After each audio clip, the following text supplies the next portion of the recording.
since I uh it's showing live on the regular Be the Change page on YouTube. I don't know why or how, because we got rejected on our appeal, but I think it's because I made the show before they slapped us on the wrist from something from 3 weeks ago. Cool. Welcome to Truth Will Set You Free. Ladies and gentlemen, join the broadcast. It is showing that we are live. Holy nuggets. Oh my We gosh. I should have just set the next 7 weeks and just saw what happened. So please go ahead and share it. Hit the smash the like button, just like Mo has just said in the bottom. I hope everybody is having a fantastic week. We've got a full show. The main event on this show is going to be talking about fake conservatism. What is a fake conservative? Is there a fake conservative? We're going to be talking about that near the end of the episode. I also have a 6-minute audio clip from Cash that I don't know when I'm going to drop the bomb, but it's going to be in this episode. I just had a great chat with Cash. Suni will be on in a little bit. Pinky, we're going to have a conversation royale, not a battle royale, but a conversation royale. Mo, you had and we'll talk obviously about it later. You guys had a conversation last night. How did that go? Yeah, Sudi and I were actually talking about it, and I hope we talk about it on here all together. I got a lot of interesting feedback on that conversation. I think some people were very put off by some of the comments that were made by a few of the panelists. However, that being said, I think it is a very important conversation that needed to be had, because Agreed. The reality is these people exist in the world. These thoughts are getting put out. These people are misinformed. And these are the conversations that are getting had, whether they make us uncomfortable or not. And we think that, oh my God, how can somebody say that? How can you hurt somebody's feelings? We don't get to choose the people that live here. Everybody lives here. What's important is that people see that we have to start having these conversations to get better at having these conversations. So I think it was a really, really good show for the most part. It got a little dicey at times and we had some technical difficulties, but I hope that it goes up from there. I don't want Suni to stop doing that type of stuff, No, What I show agree. was it? Say that again, Kevin. What show was it? It was called The Conversation. Yeah. Oh. And it was, honestly, it was, and I Hell of a agree with you. Like, it was, I have not in any of our shows, any of the shows that, Casey's done, Kevin's done, I don't know if there's ever been a time I sat and watched for all 3 hours. And I think the first hour and a half was a very interesting conversation. It showed how much hate we still have in this country, both directions go, and the inability to have a conversation while trying to have a conversation, which I think is really, really important. Mo, when you were at the helm, I really liked that you did something that I can't do, nor do I, where you said, I'm staying Switzerland. I'm staying in the middle. I'm just going to go ahead and let this play out as it is. So yeah. And again, I do think there was a lot of positives. There was also some glaring, interesting negatives, which again, we will definitely talk about later. And that'll be part of the conversation. So Easy, you've been gone for a bit. How have you been? Where have you been? What's going on? And then we'll get the show started. You're muted, I Suni. mean, I've got to unmute my mic in order to shamelessly plug our merch. If everybody will go to awakenotwokestore.com, use promo code AWAKE for 15% off. Go ahead and get yourself some merch. But I've been all right. I've been kind of a little bit dealing with some family issues here, but hey, they come up, they come gone, and we're through them. So doing all right now. So somebody said the video got removed. Did you guys pull the stream afterwards, Mo? So Suni mentioned we didn't pull it. It's still up on my channel. If you guys want to go watch it, it's at Let's Talk Darling on YouTube. And I've gotten, by this morning, I think I almost have 1,000 views on that video so far. I was like, wow. And a lot of comments. So yeah, definitely go watch it. That I'll agree with. Maybe about 20. Pretty much once Mo and Suni left the screen, there was you let the kids play maybe a little bit too long. But yeah. So guys, as he said, go check out the merch.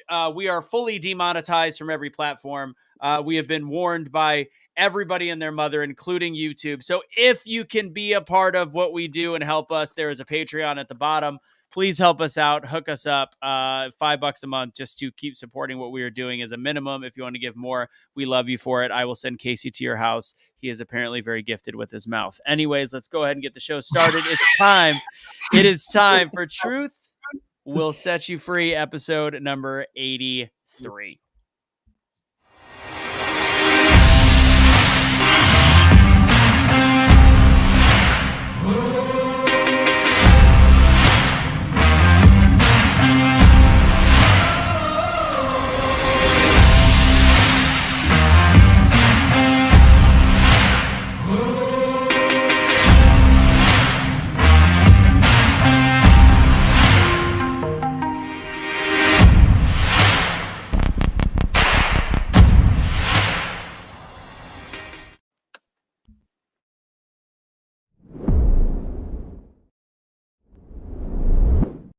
All right, ladies and gentlemen, for episode number 83 for Truth Will Set You Free, we've got a full docket. We're going to talk about some topics here. We've got Supreme Court ruling on the mandate. We've got Dallas synagogue terrorists. Trump changes his stance a bit during his Arizona speech on his belief on the jabbity jab. NASA bill turns out to also be a voting rights bill. Who says the Democrats aren't sneaky as shit? What is it? "Quote unquote fake conservative" will be the main part of the show, which we will end with. We also have a 6-minute clip of Cash, audio clip of Cash on his opinion on conservatism, religion, unity, etc., and that'll be a part of that conversation. We also are going to have Casey talk about his experience in Salt Lake City's Capitol building, about mask mandates, what's going on locally there, which is a microcosm of what's going on all over the country. We're going to talk a little bit about the IRS as well and how they are snooping in your pockets. Kamala and Biden's flubs this week. Biden's might be a little bit later. Ladies and gentlemen, welcome to Truth Will Set You Free. We've got Casey, we've got Easy, we've got Mo, and we've got Kevin. If you haven't met Mo yet, it means you haven't watched the last 4 weeks. You're dead to me, and you're penitent to share this episode as we are being bogged down as usual by the algorithm. Mo, introduce yourself to the audience if they don't know you. What's up, guys? My name's Mo, also known as Let's Talk Darling on YouTube. If you don't follow me, what are you doing? Follow me on YouTube. I also am on Instagram under Let's Talk Darling. And I have a website, letstalkdarling.com. So make sure you go there as well. Excellent. Kevin, I know you got big things with the radio station. You and I got to talk a little bit later as well. Tell us a little bit about the show that you've got going on. Yeah, so I'm still doing the Liberty Revolt every morning, 7 to 9 a.m. Mountain Time on 1360 KHNC.com. We have been live streaming intermittently simply because of issues getting it up in the morning. What? Excuse me? There are pills for that, but not available at the studio. You got, wait. Do you have COVID, Dick? Is that the problem? Yeah, it's a little bit. It's long COVID, Dick. Trust me. But we do that every morning. It is available on podcast. We had Stuart Scheller, the Marine Lieutenant Colonel that came out and criticized openly the Afghanistan withdrawal. We had him on this morning, as well as a friend of mine named Ryan McGonigal. Great stuff. So we are doing that. That was a big one. That was a great conversation we had with him this morning. He was on for about an hour. Cool. Your description of it took about an hour. Just kidding. Yeah. I gotta sell it somehow. I'm kidding. No, you guys do a great job. I know you're just getting launched on there, and being able to talk about politics and what's going on in the world for 2 hours a day is not an easy thing to do. And it's good that you guys are doing it, especially as a young American. I'm proud of you. Casey, let's lead in with Salt Lake City right now. Let's just start with that. That'll be your experience. You have been at the Capitol. You've been doing lives on the page. Let's start there, and then we'll really get into the rest of the show. Yeah, just real quick, guys, I can't emphasize enough on how you need to be engaged. I showed on a bunch of lives on Facebook and everything, is very few people show up. When I showed up to the county building where they were voting on making a decision on the mask mandate for our county, I could count on my two hands how many people were there. We have to start showing up in more ways. It's a big thing. And that was the big part that I wanted to cover in this live, is just we got to be showing up more. We're not. A lot of talk. Yeah. No, you're right, man. So when you were there, Casey, first off, why were you there? What's going on and again, this is happening all over the country with these mandates coming back, whether it's school children. I just had a conversation with a friend of mine from Missouri. Same thing. Like they thought they were in the clear. They fought for it. They won. And then now everybody's like, I'm a crowd. So, I mean, go ahead, Case. So what it is here in Salt Lake County, not just Salt Lake City. Salt Lake City is very liberal because they dominate our state because of population, just like in some other states you might experience that. But here in Salt Lake County, we are still dominated by that population size. But when they passed a public health order for a mask mandate for 30 days, and we went against it, and we were telling everybody, no, we can't do that. And unfortunately, they still moved forward with it. But the part that they said, they're like, we're going to vote on it. No, we're not going to vote on it. Yet we're going to vote on it. They kept back and forth because that's how you keep people entertained and you keep people not paying attention to what's going on. When it comes to this thing, if you can play politics by saying, oh, we're not going to vote on it, people give up. Yeah. And that's what happened.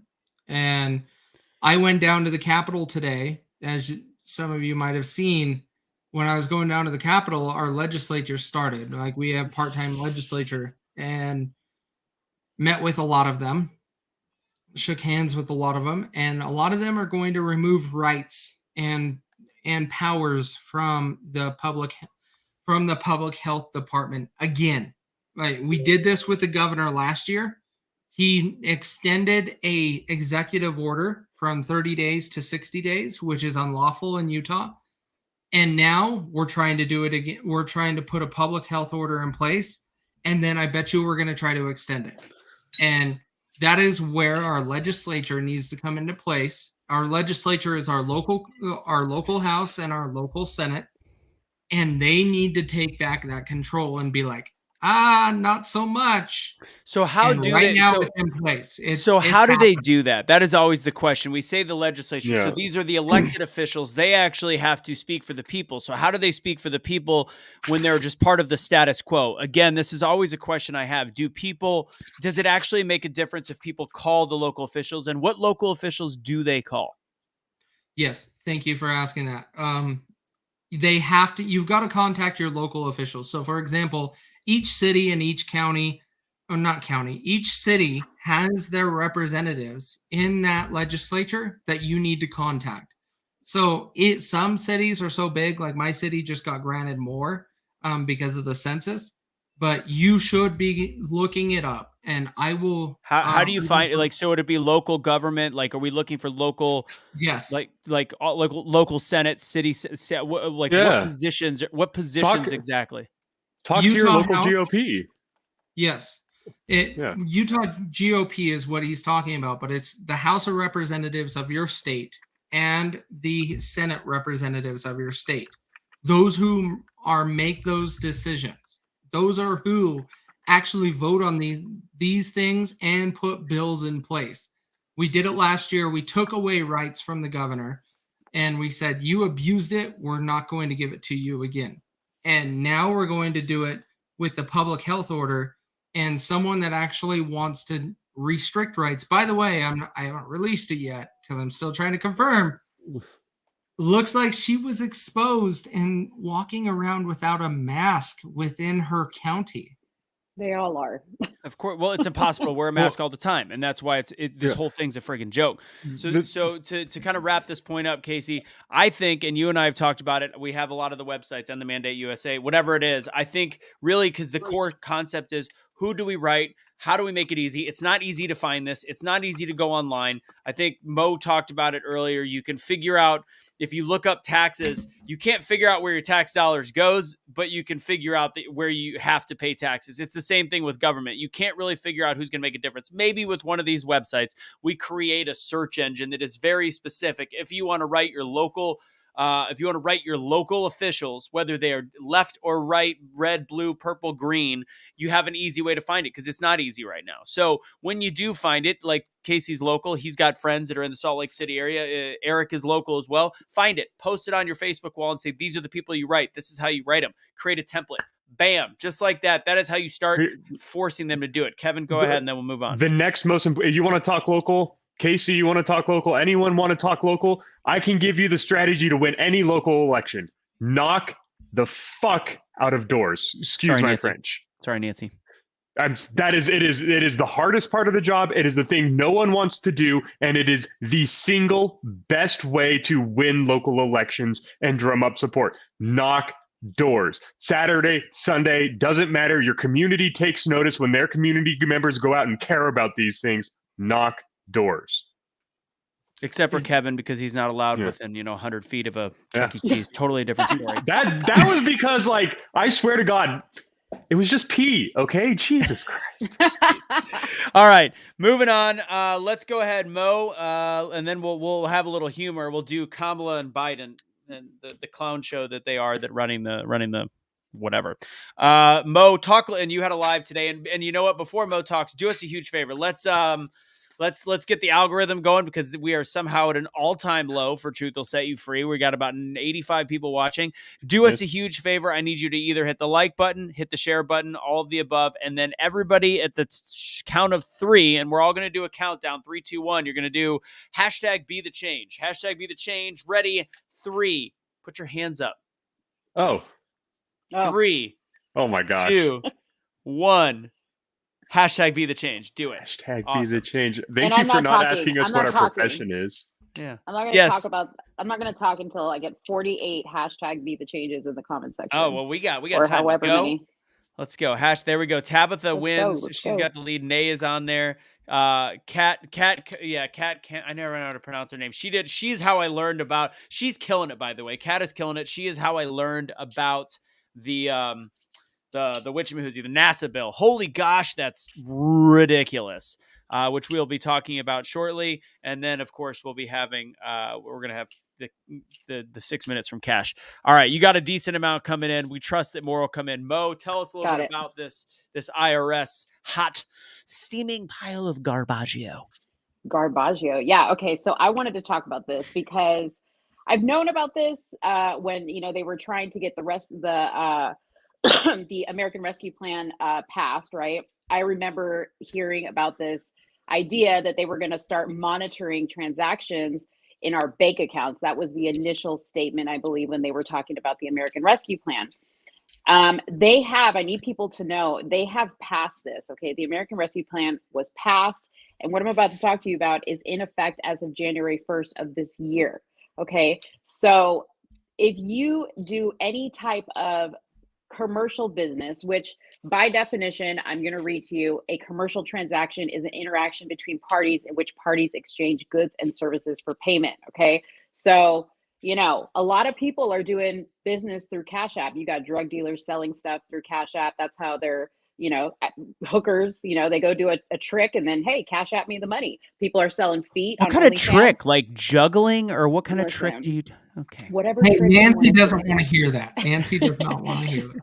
Sorry, Nance. Cover your ears, Nance. Anyways, so, people are doing a lot of stuff. If you sell on Etsy and you get paid, if you have merch online and that platform transfers you the money that you make on the merch through Venmo or PayPal or Cash App, or it's your birthday and somebody sends you money, they are going to tax you if you have a total of $600 or more in transactions within those apps. Now, the only app that is not included in this as of right now is Zelle, because that is a direct banking to banking transaction, right?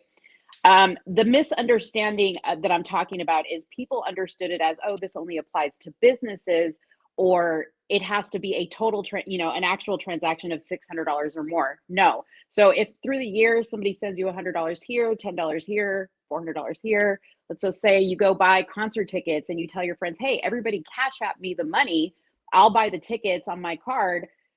Here's what you have to do to avoid the tax or the reporting of that dollar amount. If the app allows you to put a memo in there, you need to label that as a gift. Okay, that is the only workaround as of right now.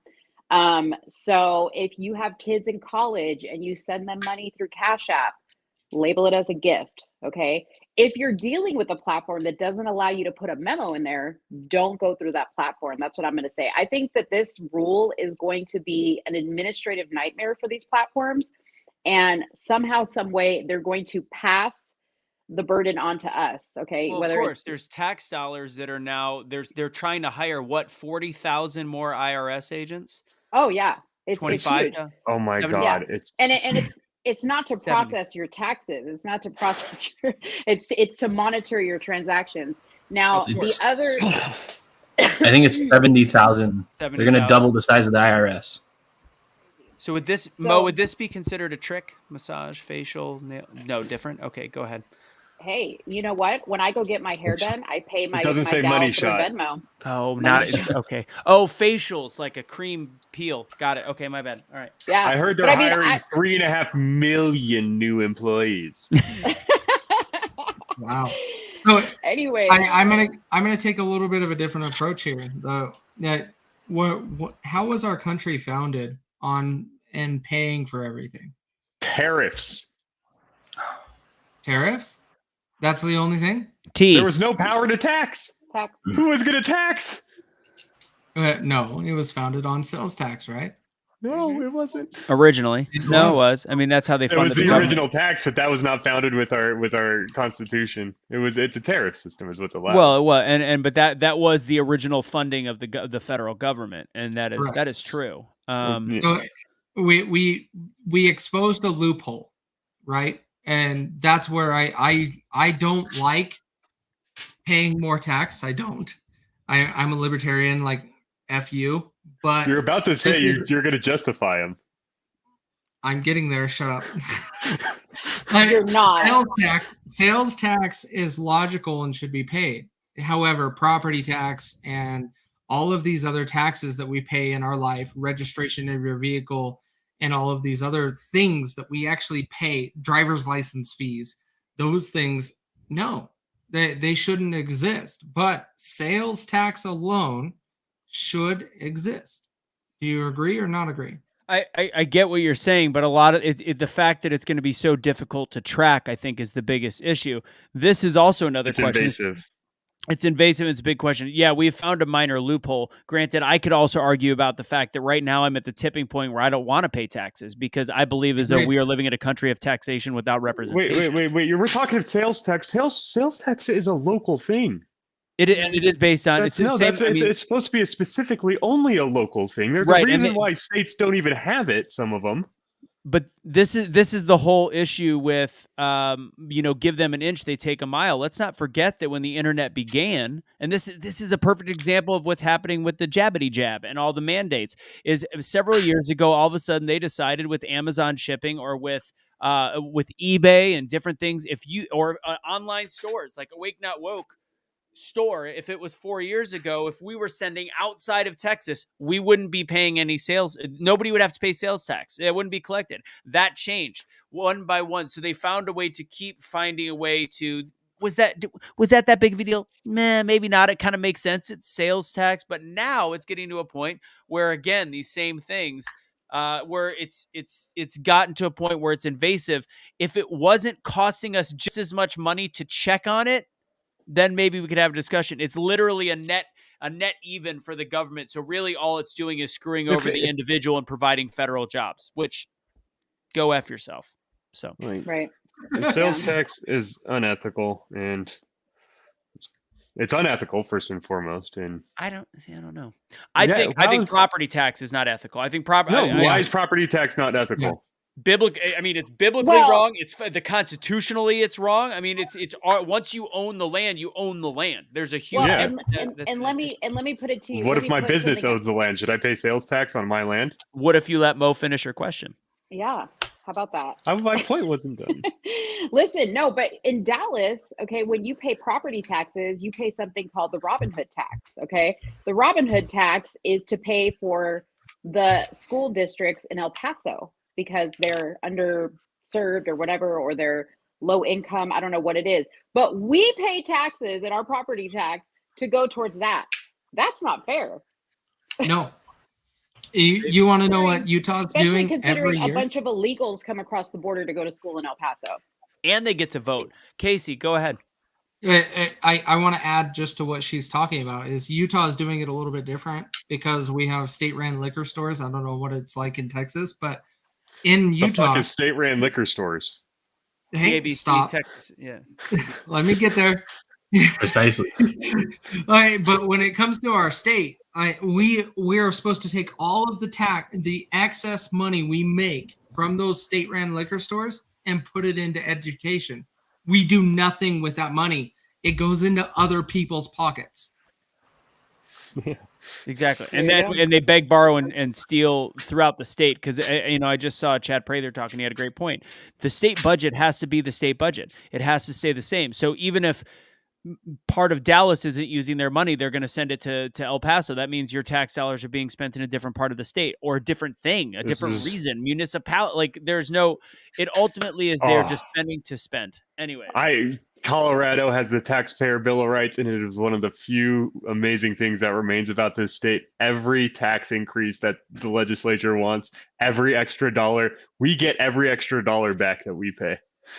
We get it back. It goes straight back. Utah has had a surplus for 10 years, and we still you don't get that money back, do you? No, you don't. Colorado does. So you guys, this is how stupid the IRS thinks we are. Like, remember when they just announced that if you do any type of illegal activity, they want you to report it. Like, people are going to actually do that, right? Yeah, so yeah. There's a line in here, and it says users should select goods and services when they are sending money to another user to purchase an item like a couch from a local listing or concert tickets or paying for a service. You think I'm going to choose goods and services? Hell no. Like, people who pay their rent through Venmo are going to put gift. Yeah, I'm doing that. Yeah, exactly. And you know what? An interesting question came up when I was doing my live, because somebody said, I'm not going to do my landlord any favors and tell him and put gift in there. And somebody said, well, what if your landlord raises your rent to pay for the tax that he's now going to incur from that? The IRS can't come after everybody that puts gift, because the way they'll come after you is they'll make you prove that you did not get a good or service in exchange for it, or there was not some expectation behind it, which a contract requiring the same amount of money is. Yeah. However, if enough people do it, and I hope enough people will. This is the libertarian mindset on tips since the dawn of time. Hopefully it floods the system. But if they're trying to hire like 40,000, 70,000, 16.5 billion new employees, like they're gonna, they're clearly expecting something like this. Yeah. Well, there's going to be a whole lot of $50 gifted blowjobs. Okay. If any of you are in school for taxing or tax accounting, I hate you. Just know I hate you. Question: can we also use the word donation, or does it have to say gift? I believe it has to be a gift. Well, donation has tax implications behind it. Yeah, donation. So does a gift. You have a receipt and all kinds of things for donation. When it's a gift, gifts aren't tax deductible. Donations are. Yeah. All so right. One last thing. I'm sorry, because this is an important part. Now, this newest bill that they're trying to get passed that stalled in the Senate last time. That's Mnuchin doesn't want to, or is it Manchin? Whoever doesn't want to. Manchin. Yeah. So that one has another caveat in there where the IRS is wanting the banks to grant them access to view your checking accounts, so that they can keep track of anybody who has $10,000 or more of transactions in their bank account. So that's another thing that they're trying to get passed. And the banks are not happy about this because it's also going to be an administrative nightmare for them. But they have said if this does pass, which if it does pass, it will go into effect in 2023, that they will be passing the cost of this onto the banker or onto their customer by means of eliminating free checking, raising your minimum balances, raising fees on overdraft, all types of things. So just know, you guys, this is how they're paying for all that free money they gave us, guaranteed. It's not only that. Just remember, like, your money that sits in the bank and accrues interest, that interest is going away. Well, especially inflation, it's making it all go away. That's a whole different discussion for a different day. Well, Guys, yeah. real quick, do us a favor. This is the backup YouTube. I doubt that we will have our regular YouTube up. I don't even know how it's playing right now. So make sure that you just click on the link that I just put in there just so you can save it. Save that link. That is where this is playing, and then subscribe to that channel. We are probably going to be avoiding being on our regular Be the Change YouTube because first off, we're not allowed to be on there, supposedly. I don't know how this is playing. And second off, if we have one more strike, YouTube says they're going to take our page down if we do that in the next 90 days. So we're probably going to start avoiding this page as much as possible, especially if we ever mention the word schmeck scheme. All right. First off, Suni, welcome to the show. Say hello to everybody. What's going on? How you doing? How you living? Hello. Good. How are you guys? Chilling. Just finished doing some stuff I needed to get I in need before I more came on here. enthusiasm, Suni. More from you. We need some fireball. We need Everybody pump Suni up in the chat. everybody on the count of 3, do us a favor and hit do hashtag wake up Suni. Do hashtag. Oh, she's having a little wake and bake right now, it appears. Excellent. All right. Bake up, Suni. Let's do who had the video of Kamala's verbal flub? Who's got that pulled up for me?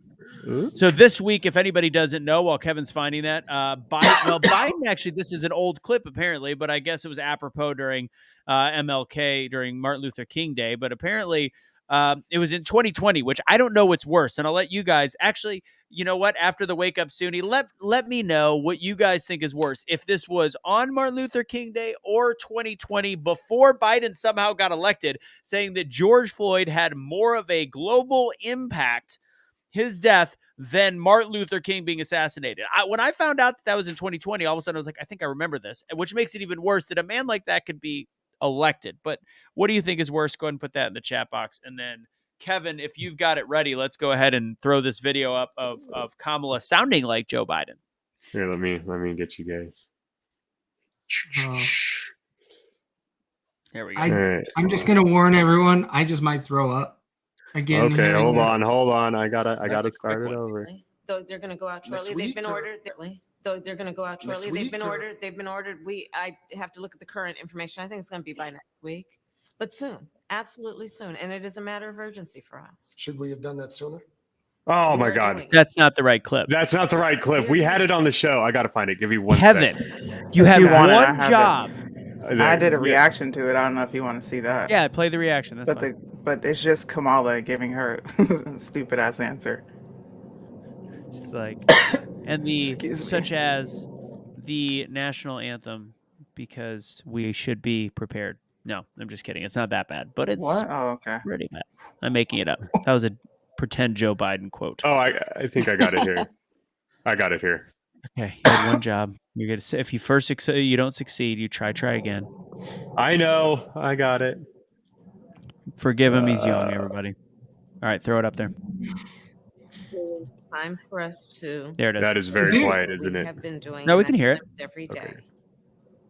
Every day, it is time for us to agree that there are things and tools that are available to us to slow this thing down. And so right now we know we still have a number of people that is in the middle. Yeah. So the time is now. Now is the time. The time. Here. One more time. Say it again, Administration yeah. officials last week wrote that open letter urging the administration to change course, to change strategy. Is it time? It is time for us to do what we have been doing, and that time is every day. Every day it is time for us to agree that there are things and tools that are available to us to slow this thing down. And so right now we know. You know what he wants to say more than anything right now? The fuck did you say? Sorry, Nancy. Right. Sorry, excuse my F word. Are her and Pelosi sharing the bottle of vodka or what? Like, what is going on? Like, It's like the coach was at Waterboy. We live to play another day. We live to play another day. Like, what? No, my butt has been wiped, guys. My butt has been wiped. And then George Floyd has more global impact than Martin Luther King. Shut up. These are these were quote unquote chosen by the people. I don't understand. Okay. We can move on from that. That was enjoyable. I still want to know from people in the chat box, would it be worse? So is it it's confirmed that this was in 2020 when Biden said that about George Floyd, right? Is that confirmed? Because I looked up the quote. It seems like it was from the. So let's play a game. It was just brought up again. It was just brought up because it was Martin Luther King Day. Would it be worse if it was on Martin Luther King Day or pre-election? Well, I mean, if we want to play who said the worst fucking thing, here's this one. There we go. No, Speedy Gonzalez. Yeah, I got you. You're not getting any Venmo gifts. What does that say there? Oh, yes. From the Libertarian Party of New Hampshire, Black people in America get special access to essential drugs, receive special federal funding due to race, and are first in line for every college and every job. America isn't in debt to Black people. If anything, it's the other way around. Yeah, Libertarian Party of New Hampshire, folks. That could have been. This is why you do not vote by party. That could have been said a little bit better. Yep. Everyone is now officially. How do you get away with even comparing Dr. King to a porn acting drug addict criminal? Like, let's take away everybody else who loves and respects Dr. King. The Black community. How are you letting them get away with this? How are you standing for that? Yesterday, we had a Black guy who probably voted for Biden got pissed when a white guy even said Dr. Martin Luther King's name. He said, "Dude, don't dare." Yeah, I heard that. I mean, seriously, but you're going to let this toolkit Biden, say what he said and let him get away with that? The outrage? Like, where's the outrage? Yeah, but I hate Trump. That's what it was. I don't know. It's cold, so we can't go riot and loot a Nike store. That's what I was planning on doing. I wanted to get new kicks. That was going to be great. He's not the best color man in the business for nothing, everybody. Okay, let's real quick. Now we've got about 10 minutes, and I want to steam through these. Suni, I want your feedback on this because I know we've been going hard on Trump. You've been talking about it. You guys talked about it last night. Trump changed his stance. He went pretty hard on the mandates. He said that if you want to support him, you have to support, according to Cash, I missed this part, but he said you got to support the January 6th protesters, and what they're doing to them is criminal. He did not once sound like a pharma ad for the first time in his Arizona speech. Does this change anything? No. No, I don't. Like I said on the last show, Americans need to stop accepting breadcrumbs. Great. He didn't talk about it for one day. Are you going to talk about the injuries? Are you going to stop talking about election fraud and then opening your mouth to go tell people to vote in the 2022 election when nothing is fixed? I mean, it doesn't change anything. Are you going to come out against the log cabin group who is trying to force school-age children to learn gay history in classes? Are you going to do any of that? Because that's what the average American is going through. So until he opens his mouth and he is who he was in 2016, doesn't change anything. Thanks for not talking about it, though. He's a con man. Yeah, I want to go ahead. Go ahead. No. Go ahead. I was just going to say it doesn't change anything for me for now, but he still has time. That Arizona was the first time he literally started speaking about 2022 in a hard way. He really backed some people from Arizona. This doesn't change me instantly. I want to hear more. If this continues and if he decides to fully change tune, even if it's pandering over a span of a year, I'll definitely listen, is all I can say. I'm not anywhere near there yet, but let's see if this was a turn of the tide. Who knows if he's got his marketing research groups going, ooh, this worked for us. I don't know. I can tell you he's not going to go against the log cabin Republicans because that would be political suicide at this point because of their power. And we'll talk about that. We'll talk about that later. But I think that we have to listen. I think we have to listen to see if he changes. Easy and then Mo, because Easy, we haven't heard from you much. Yeah, I'll add to that and say, one of the things that I think people enjoyed about the Trump presidency was that he seemed available to hear from the public. And so although I'm not in any changed place, I am willing to give him some benefit and say, look, he may have been disconnected for some period of time. Now he's coming back. He's looking at it. To your point, maybe it's poll data, maybe it's social media. I don't know what it is, but if he can continually keep this note, that's a positive sign for the entire RNC. I would just put that against his presidency, particularly the first 3 years when seemingly he was accessible and he was pressurable in certain ways from his base, particularly. Agreed. Yeah. We'll see. Mo, go ahead. He's grifting. He probably is. I'm not saying he's not. Mo, go ahead. I think that he is 1,000% now a politician. What people liked about Trump when he first ran was the fact that he didn't give a shit what people thought. And now he does. Now he is pandering. Now he is listening, to what he thinks people want to hear. Now, obviously, somebody went and told him, hey, maybe you need to kind of backtrack on this vaccine thing or clarify your statements. And I think that that's a good thing, right? Because it shows that he's listening to what his base really wants him to say. However, I don't just want him to say it just for the sake of saying it. I need to see the action.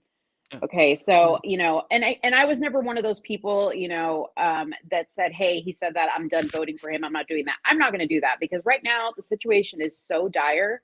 I'm not going to put my foot in my mouth and say I'm never going to vote for him again. Because between him and the choices we have as of right now, he's still the better choice for this country. But I, am more vigilant in listening to what he's saying and pay attention to what he's doing. I don't like that that you're saying he would not speak out against the log cabin Republicans because it would be political suicide. Again, the Trump I voted for the first time didn't give a shit about what people thought about him. So what's more important, winning the country back in some ways, or saying everything that you agree with? I think definitely winning back the country for sure.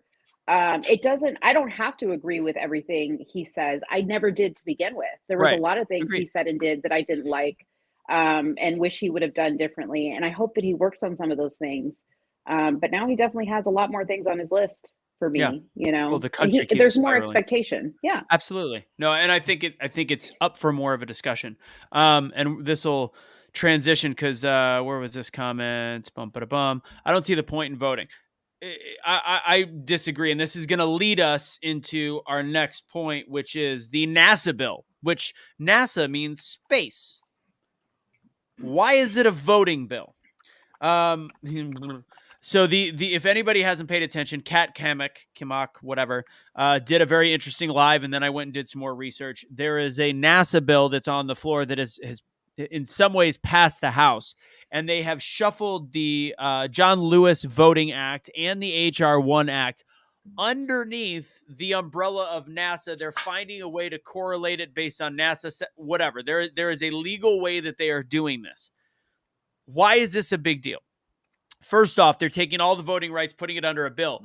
Typically, if the way that the voting rights bills were before, they got to the House and shut down immediately. There was no conversation. They didn't even get to be heard because they are underneath a bill that is already passed in certain ways. That means they get to hear the arguments of all the pros of the bill, the action underneath the NASA bill. So you've got the HR 1 and you've got the John Lewis, and now is going to be heard on the Senate floor. They still don't have the numbers. But since it's being heard on the Senate floor, that 50-50 is going to require the filibuster from the Republican side to make sure it's blocked. And it'll be done. It's a non-issue based on the way our government has always worked. However, because of the fact that it's being heard on the floor, Chuck Schumer is allowed to present articles to end the filibuster that the Democrats used over 200 times when they were the minority in the House and the Senate. Now they want to get rid of it. They're using words like unconstitutional, using words like this is it's tearing apart our democracy. Casey and I had a conversation earlier. The filibuster has been painted as a bad picture. Whenever somebody doesn't have it, it looks like a bad thing. But fact is, they say that they sell it by saying it's bad by it impedes progress, but instead what it's actually doing is balancing out the House and the Senate and the majority and the minority to at least keep some semblance in order in our government. I've always been a pro filibuster person. Anyways, with that said, that is what's going on. Does anybody have any comments on this? What is very dangerous, because honestly, the last thing, the filibuster could go away, based on if Manchin or what's her name, Kevin from Arizona, Kirsten Sinema. Here's the thing. Go ahead. Sorry. No, you get it from here. Yeah. So if either of them does flip, they need both of them to flip because it's a 50-50 Senate. Either one doesn't flip. They need both. The thing is about the filibuster is that it prevents steamrolling in the House. Or on the Senate floors. They've already used it against the Democrats when they got rid of similar things for the Supreme Court justices. The thing about the Democrats that are currently in power over there, they are some of the most incompetent human beings you will ever see. There is a gigantic, massive, astronomical red wave coming. This is how they know how bad they're about to lose. They want to get everything codified as quickly as possible.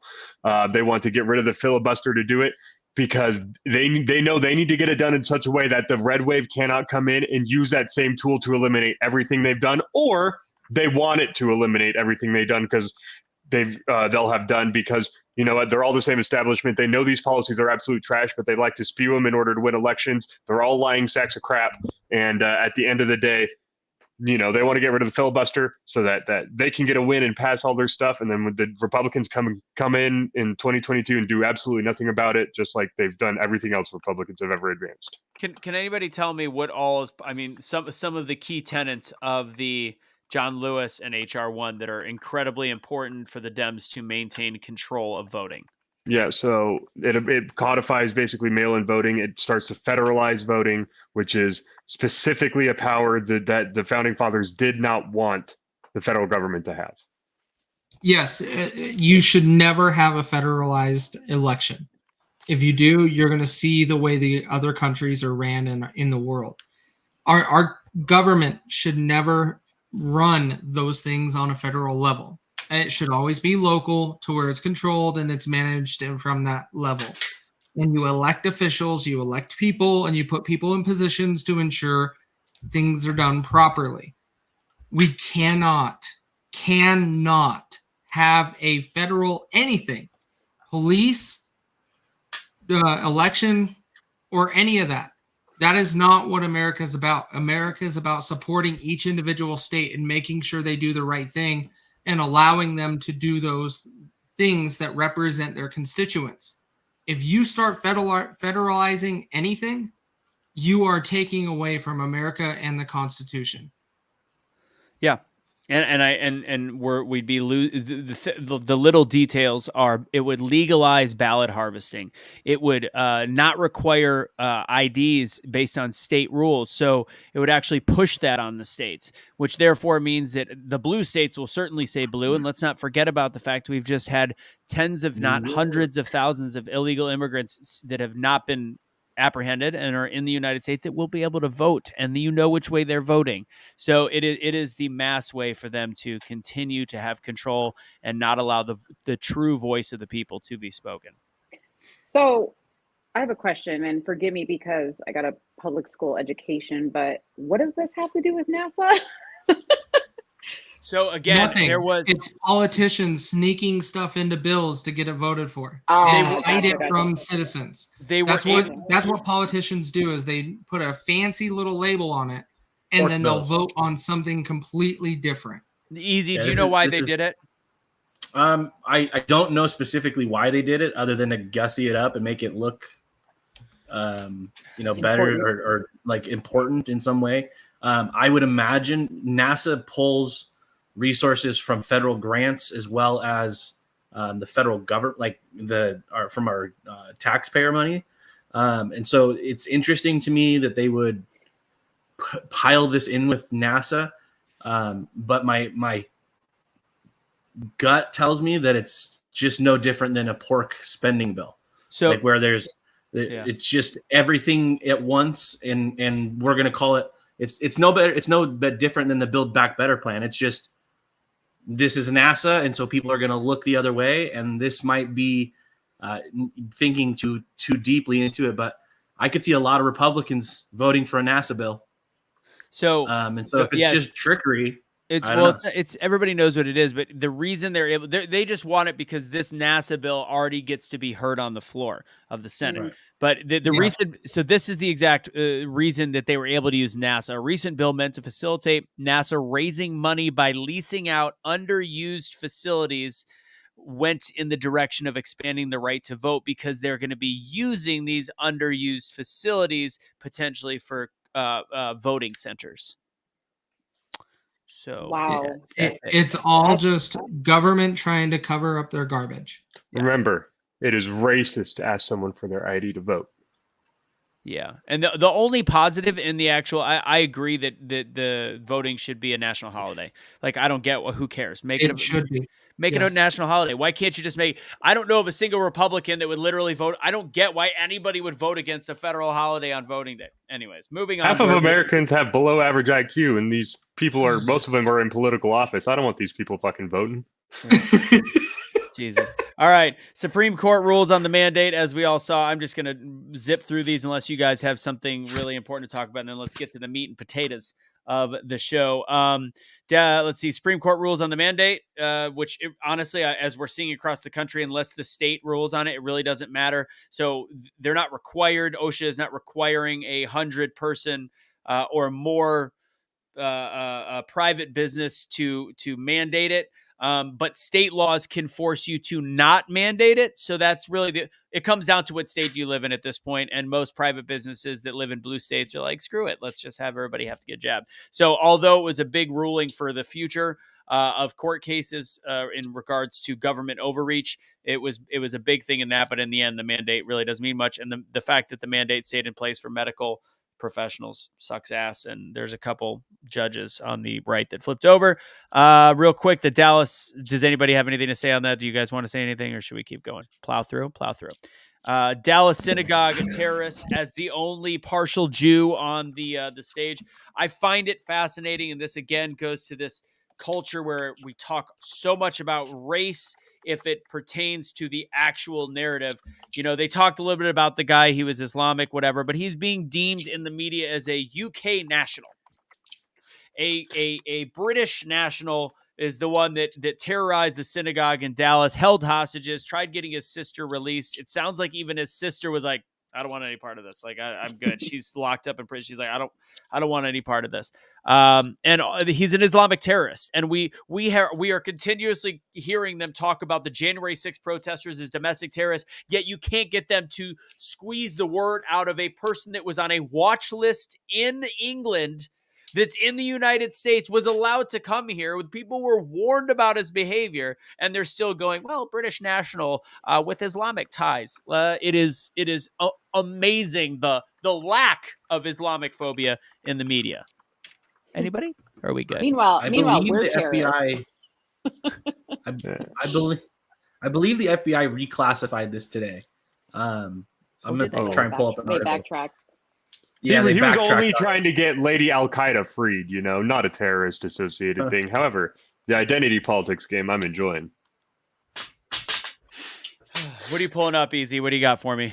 I'm going to look here. I'm going to try and find, because I did see that the FBI had made a very concerted effort to, instead of, we don't know what this is.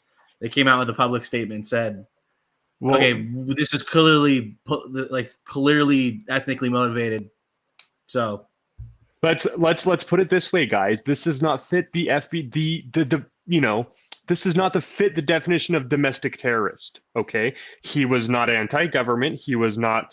He did not scream about how he wanted Lady Al Qaeda freed and the elections were rigged. He did not say anything about the pandemic response.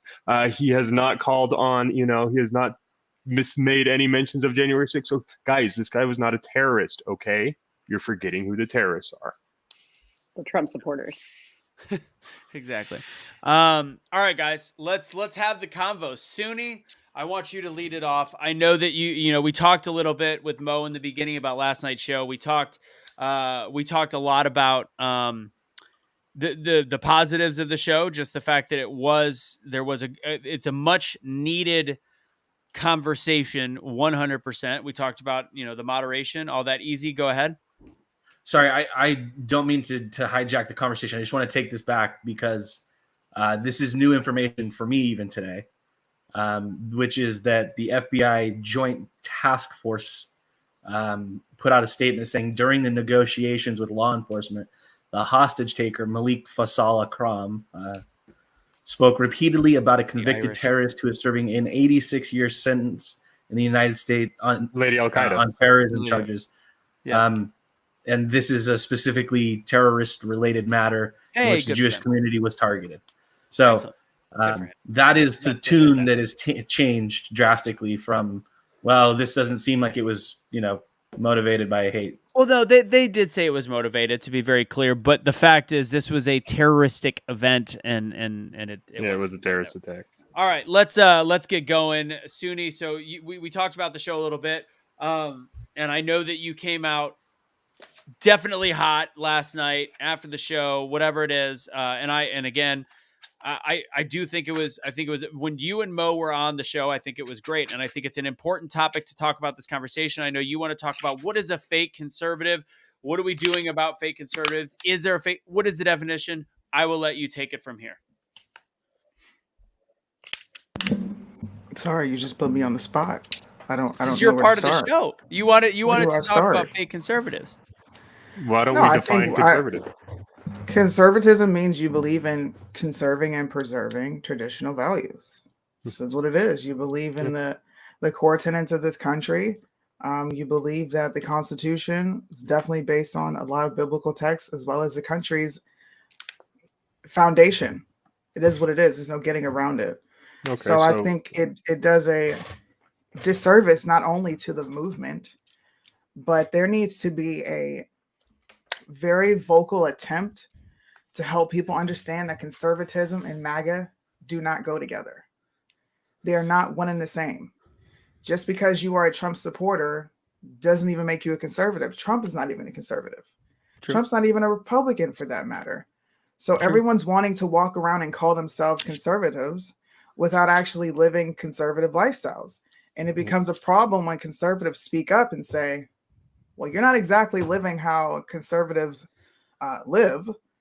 And then it almost puts us on the chopping block where we're getting censored, we're getting canceled for saying the things that are absolutely true to any conservative lifestyle or nature, or when you're reading the Bible or whatever it is. And the people who aren't showing what conservatism actually is, they have the platforms. And I'm sorry, but that's a fake conservative. Well, anybody can wake up and say, hey, I'm a conservative. I believe in traditional values. I can say that. There's errors in the term liberal as well. And I will say, because again, I consider my belief system, I don't believe that people on the left and liberal are the same anymore. Liberal means a freedom of thought. And I think that they are so friggin' far from that. It's amazing. I agree with you that we stretch the term conservative. It's kind of like, again, me being Jewish. Judaism's a weird one because it's ethnically based, even though it's a religion. So it's confusing. So I think conservatives essentially are a symbolic with somebody that is on the right, or symbolic with somebody that is more of a patriot, but somebody that is, but based on the original definition and terminology, I do believe we stretch the term drastically. I will agree with you. Let me ask this question. Can you be a conservative and not be a Christian? No. You can't be an atheist and believe in preserving traditional values of your culture. How are you an atheist if you don't? How do you believe in preserving traditional values and you're atheist at the same time? That's an oxymoron. I can be atheist and believe that the value of having a two-parent household is integral. I can be an atheist and believe that monogamy is integral. I can be an atheist and believe that abortion is wrong. I can be an atheist and believe that. And where do all those foundations come from? The foundation of every thought that you just said, where does it come from? I can make a defense that does not involve God for all of those. I can say it is totally wrong. It comes from morality. It comes from logic. Logically, it comes from the idea that I don't have to be an atheist to appreciate a value that has been produced. I can say Christianity produced the idea and then say, I like the idea. I like the product of it. I don't believe everything attached to it. I can totally say that. I can say, you know what? Thank you, Christians. I don't hate Christians. I'm personally not an atheist, but I could be an atheist, appreciate Christianity for what it's given, and not believe in God, and still believe in the two-parent household, still believe in monogamy, still believe, still not want to do drugs and all these other things, right? I can be an atheist and you're hold still those values. like eluding the question. Where does all that, everything you just said, doesn't matter where it comes from. Those are the values. It does though. It does. And the fact that this is what people say all the time. Well, it doesn't matter where it came from, because that completely alleviates you from having the I believe God is responsibility of important. acknowledging a lot of this comes from God, and it just is what it is. People don't want us to acknowledge that. So look, there is no such thing as an atheist conservative. I'm sorry. There is, because, and I can be an atheist and believe all those things, because at the end of the day, God gave it to us. I personally, Kevin, know God gave this to us, but an atheist doesn't have to agree God gave it to us to live those values. Those values are what are important, because yes, they can believe whatever they want, and they can be conservative because those are the values. The founding fathers themselves did not put Christianity set into stone. They did believe religion was necessary, and a belief in God, or a belief in some form of higher power that is not man-centric, was probably the only thing that would allow the country to survive. But they did not prescribe Christianity on its whole, because they understood the values that are important can be imparted in a multitude of ways. And so long as you hold those values, you will be successful. Can I ask an important question then? Well, Casey, do you have something to say before I ask the question? Yeah, I'm more questioning, like, where does the separation of church and state come into play? That's not even something that was implemented by the Constitution or anything like that. Yeah, it's the Establishment Clause. That came from exactly. So the whole separation of church came from Thomas Jefferson. Yeah, let her answer the question. That. Sure. Suni, go ahead. That doesn't change my answer. I know it came from Thomas Jefferson, but the fact that people say that in the same breath, separation of church and state, and they know the conception of this country, and they know everything that we lead our lives with, everything we use to guide ourselves in this country is based on traditional Christian principles, and you're trying to separate church and state when literally the Bible is implemented into the Constitution. How do you separate the two? How do you have morals? Because there is no God. It wasn't conservative when they did it. Go ahead, Suni. First of all, John Adams has a very distinct quote, and he says the Constitution is for a moral and religious people. So to say that there is no conservatism behind that is insanity. That was a brand new idea. That was denial. No, that was blatant progressivism is what it was. It was insanely progressive what they did. What they codified was something that had never been done before. It was unbelievably progressive. It was the most establishing a government that required that the people themselves be the moral guide and not some divinely appointed emperor or king be the guide, that the communities themselves be the one that are leading these things, not the government. All they wanted was a society that drew its morals from something outside of man, something beyond us, something from the soul. Most of the time that is God. But as long as it is not coming from the belief in government, that was insanely progressive. We are the first country to ever do what we are doing. We are the first country to ever codify it in the way that we have, and to really solidify these ideals. It was progressive. It's only conservative now because we can look back and say, yes, these were the ideas that made it work. So let me I think that's coming into where I was leading into is that our First Amendment right is freedom of speech and religion, right? Yeah. And I don't know how you can say there is a separation there and it is all one side when it is freedom of speech and freedom of religion. Yeah. Who is telling that gets really tough. Practice, or they don't have the freedom to say what they're saying? I don't even understand why you're bringing that up. I have to be honest. Here's where it comes into, and this is where the question is, because again, there's an element of, if you don't believe in every tenet that was brought up of conservatism, which Christianity, morality. I mean, technically, if anybody's having sex before marriage, I mean, there's a lot of things you're breaking. So if you're not a perfect Christian, then you can't be a conservative. But here's the bigger point. Here's the overlying. You roll your eyes, but I'm Because I asking. didn't say that, and I absolutely like despise being misrepresented because I never said perfect. Okay. No one walking this earth is perfect. Okay. No, they aren't. So then here's the big question. By playing this game, this conversation, which is an important conversation, I'm not saying I'm not shaming the conversation. What is the purpose at the end of the day of being a conservative or not being a conservative? Because essentially you're like, I'm a conservative, but what good does that get you? What is the end game of this version of identity politics? And I'll pose that to Mo or Suni. So, Suni, if you don't mind, I'm going to read something that I'm looking up here because I looked up the 7 core principles of conservatism, which is individual freedom. The birth of our great nation was inspired by the bold declaration of our God-given individual rights and should be preserved. Limited government, rule of law, peace through strength, fiscal responsibility, free markets, and human dignity. I see both sides of it. Suni and I have had this conversation so many times, right? I think sometimes conservatives do ourselves a disservice because we paint this picture that we are perfect. And I think that's what Anthony is kind of alluding to, right? That we paint this picture that we're perfect because we're Christian. I consider myself Christian and I consider myself a conservative, but I don't always make conservative decisions, hang out with conservative people, do conservative things. At a few times in my life, you will catch me at a drag bar watching a drag show, okay? I've been at strip clubs. Those are not conservative actions, okay? But I've done them and I'm real. And I think that I represent probably most of the people that say, hey, yeah, I'm conservative. I have, probably 80 to 90% conservative values. But I don't go to church all the time, I'm not in the Bible all the time. So I think we have to kind of be careful about how conservatives, this is the part that I hate about being conservative sometimes, of how we go towards people about how they live their life and decisions they make, right? We have to understand that we believe in free thinking.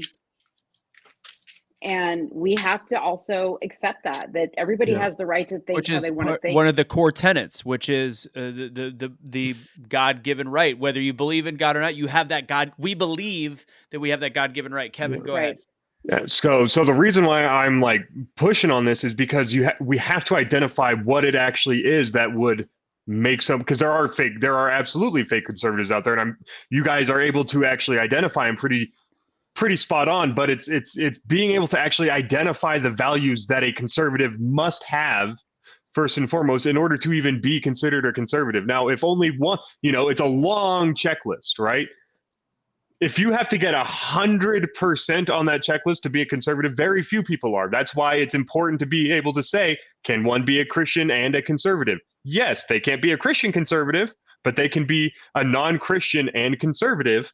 But then there's people that are actually using it for the grift. So you have to be able to identify what it is that they do beyond just being a Christian or not, because there are very serious things about it. And being able to define what conservatism is would actually help a lot the debate, because I hear conservatism tossed around, and there's a difference between conservatism, the word, and what is meant by an American conservative in the political landscape. What the value, because there are specific values attached to it. There are specific traditions. Not every conservative is going to have all of those, but you must have almost all. There are specific things. So I'm going to repeat my question. I got to, because we've completely Jen Psaki'd my question, because I want to. This one's more directed at Suni, because I thought that Mo, you might cover it, but my question was, what is the purpose of labeling whether or not somebody wants to be a conservative? Ultimately, if their end game is to vote out the criminality in government, to look at look at preserving most of the core values, to look for people to have freedoms that our forefathers and our military and our veterans, everybody has fought for.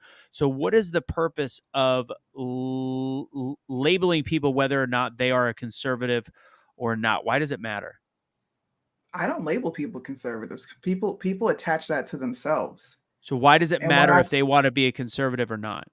That's my question. Because it matters to me when someone says that they're a Christian. It matters to me because we're all supposed to be a representation of God. That is important to me. That is a passion of mine. What you see on here is what you get in my real life. I pray every night. I have Sabbath with my children. I read my Bible. I'm not just out here, guys. We should worship God. We should be doing the right things, and I'm not doing the right things in my life. That's you're being a hypocrite. So I guess it absolutely grinds my gears when I see so many hardworking people who identify as Christian and conservative, whatever you want to call yourself, and we get lumped in with the people who aren't really about that life. So you're damn straight. Well, I think we're supposed to, like, that is what the Bible says. You're supposed to hold your brother and your sister accountable. It happens. My husband holds me accountable every day. Every day I have a conversation about how I could have done something better, how that probably doesn't represent very well. And I have to eat that. I don't get to say, well, I'm going to be how I want to be, and this is what I want to do. Well, then you're not, you don't want to be a Christian if you want to do what you want to do. That's just, there's a grift being exploited. That's the problem. Is there's a grift being exploited, and we got to be able to identify what it is that the grifters are able to use to get at actual conservative, because that's where the fake conservatism comes in. What is a fake conservative? Or sorry, Mo, go ahead and then let's answer that question. Well, I just want to say, I think to Casey's point when he brought up church and state, I think, yeah, if you're a Christian and those values matter to you, you have a right to say, okay, there's a firm definition of what makes you a Christian, more than there's a firm definition of what makes you a conservative. I think that's a very gray area, more so than saying I'm a Christian. So I think it's difficult when you say you can't be a conservative and a Christian. That's like saying, how can you even be a Democrat and be a Christian? Like, how is that possible? You know what I mean? Like, if you call yourself a Christian, but I mean, at the same time, like, I think we need to separate the two things. I think we do. So are you saying that we shouldn't have the people that are Christian conservatives should have their own party?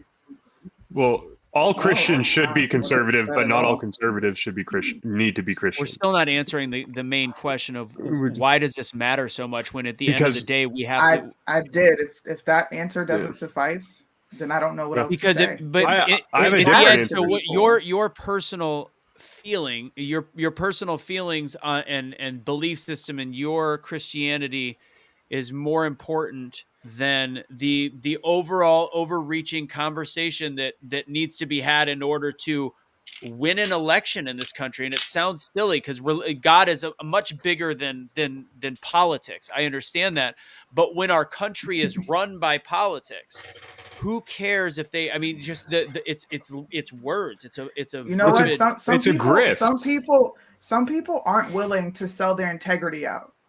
Like that means something to some people. They're not willing to just say, I'm going to accept any and everything because I want to win. I am that person. There is a mission for the greater good. I'm not going to sell my integrity out, and it's not silly. It's prideful for people to stand firm. No, it's not. I respectfully disagree. How are you guys going to sit here and say, well, I have the freedom to believe what the fuck I want and say what I want, and then you have Christians who stand up for what they say, what they believe in. No, you can't do that. It's selfish. It's prideful. I'm not saying it's selfish. I never said it was selfish. I said it's prideful, which is different because how is that prideful? Pride because hold on. Pride comes before the fall. And if we don't use that scripture right, because it wasn't talking about people standing firm what they believe in. That's not pride. Yeah. Well, pride in the fact that what your personal convictions are bigger than the greater good of humanity is pride, which means if we start alienating groups and we start splitting up groups, then guess what? The left will, and again, this is a political conversation. We have to bring it back. The left does not give a shit how shitty the people are around them. They are ride or dies, and they will be with them no matter how crappy. And we are a group of freer thinkers, and we are independent thinkers that are going to cause us to have big differences in a few areas. But when we I'm saying that you're not conservative, that means they're going to completely change their vote from voting Republican. No. Think about what you're saying. No, not at all. How is this small group of people who are saying, hey, look, this is what conservatism is, this is what Christianity is, and this is how we live our lives? What is wrong with people being an example and then correcting something when you see it's wrong? You do that to your children. Would you say the core concept of conservatism going back is more rooted in Christianity and God? I do believe so. Yes. I think initially, yes, it was, because that's our forefathers had the Bible in mind when they wrote the Constitution. So there's a lot of scripture, Mo, and I agree with you, that is about a man and a woman not lying together, or what was it that the Bible? A man and a man not lying together.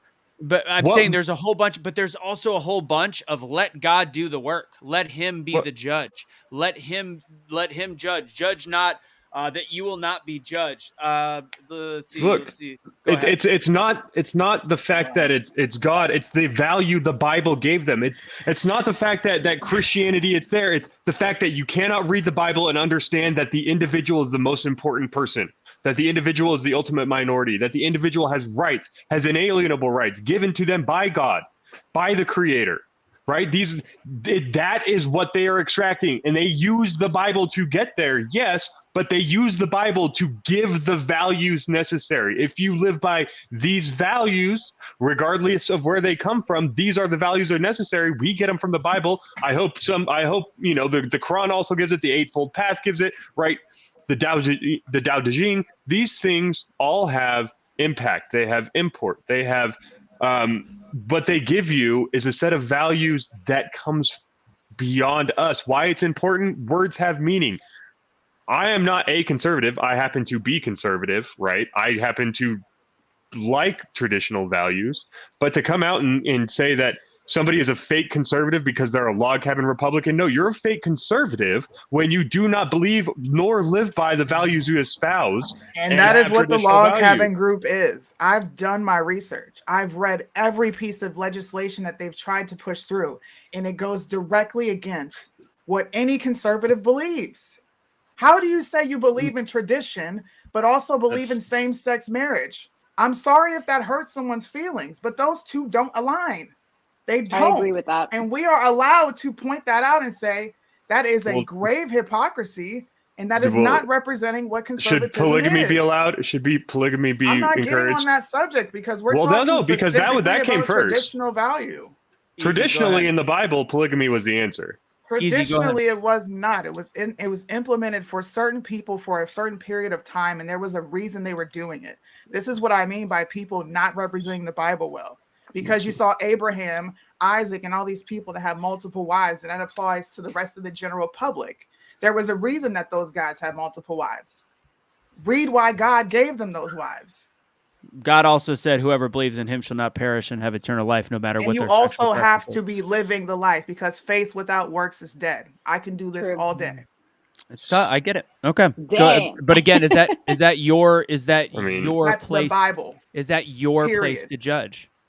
How we judge every day. Throw that out. So that's a huge sin. I judge someone when I walk down the street when I don't like the way they look. You know what? You're making me uncomfortable, so let me go to the opposite side of the street. It's called wow, that's a big log in your own eye there. The Bible doesn't say you can't judge. It just says it's not. Jesus literally says, "Do not look at the speck in your neighbor's eye while ignoring the log in your own." Whoa. That is Are Jesus we saying parable. that the Bible does not say to judge? The Bible never said that Christians cannot judge. You guys are reading one text and applying it to the rest of the. Come on, you're supposed to call out the sin. You are supposed to call it. Now it's not your job. Can I get scripture on that?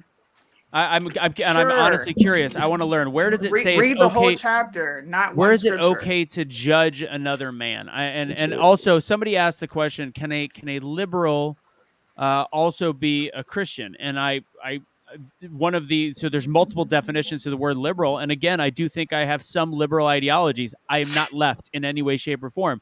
But one of the again, if we're talking words, part of being a liberal is favoring reform, open to new ideas, and tolerant of the ideas and behavior of others, not bound by traditional thinking, broad-minded, and there is of or relating to a characteristic of liberalism.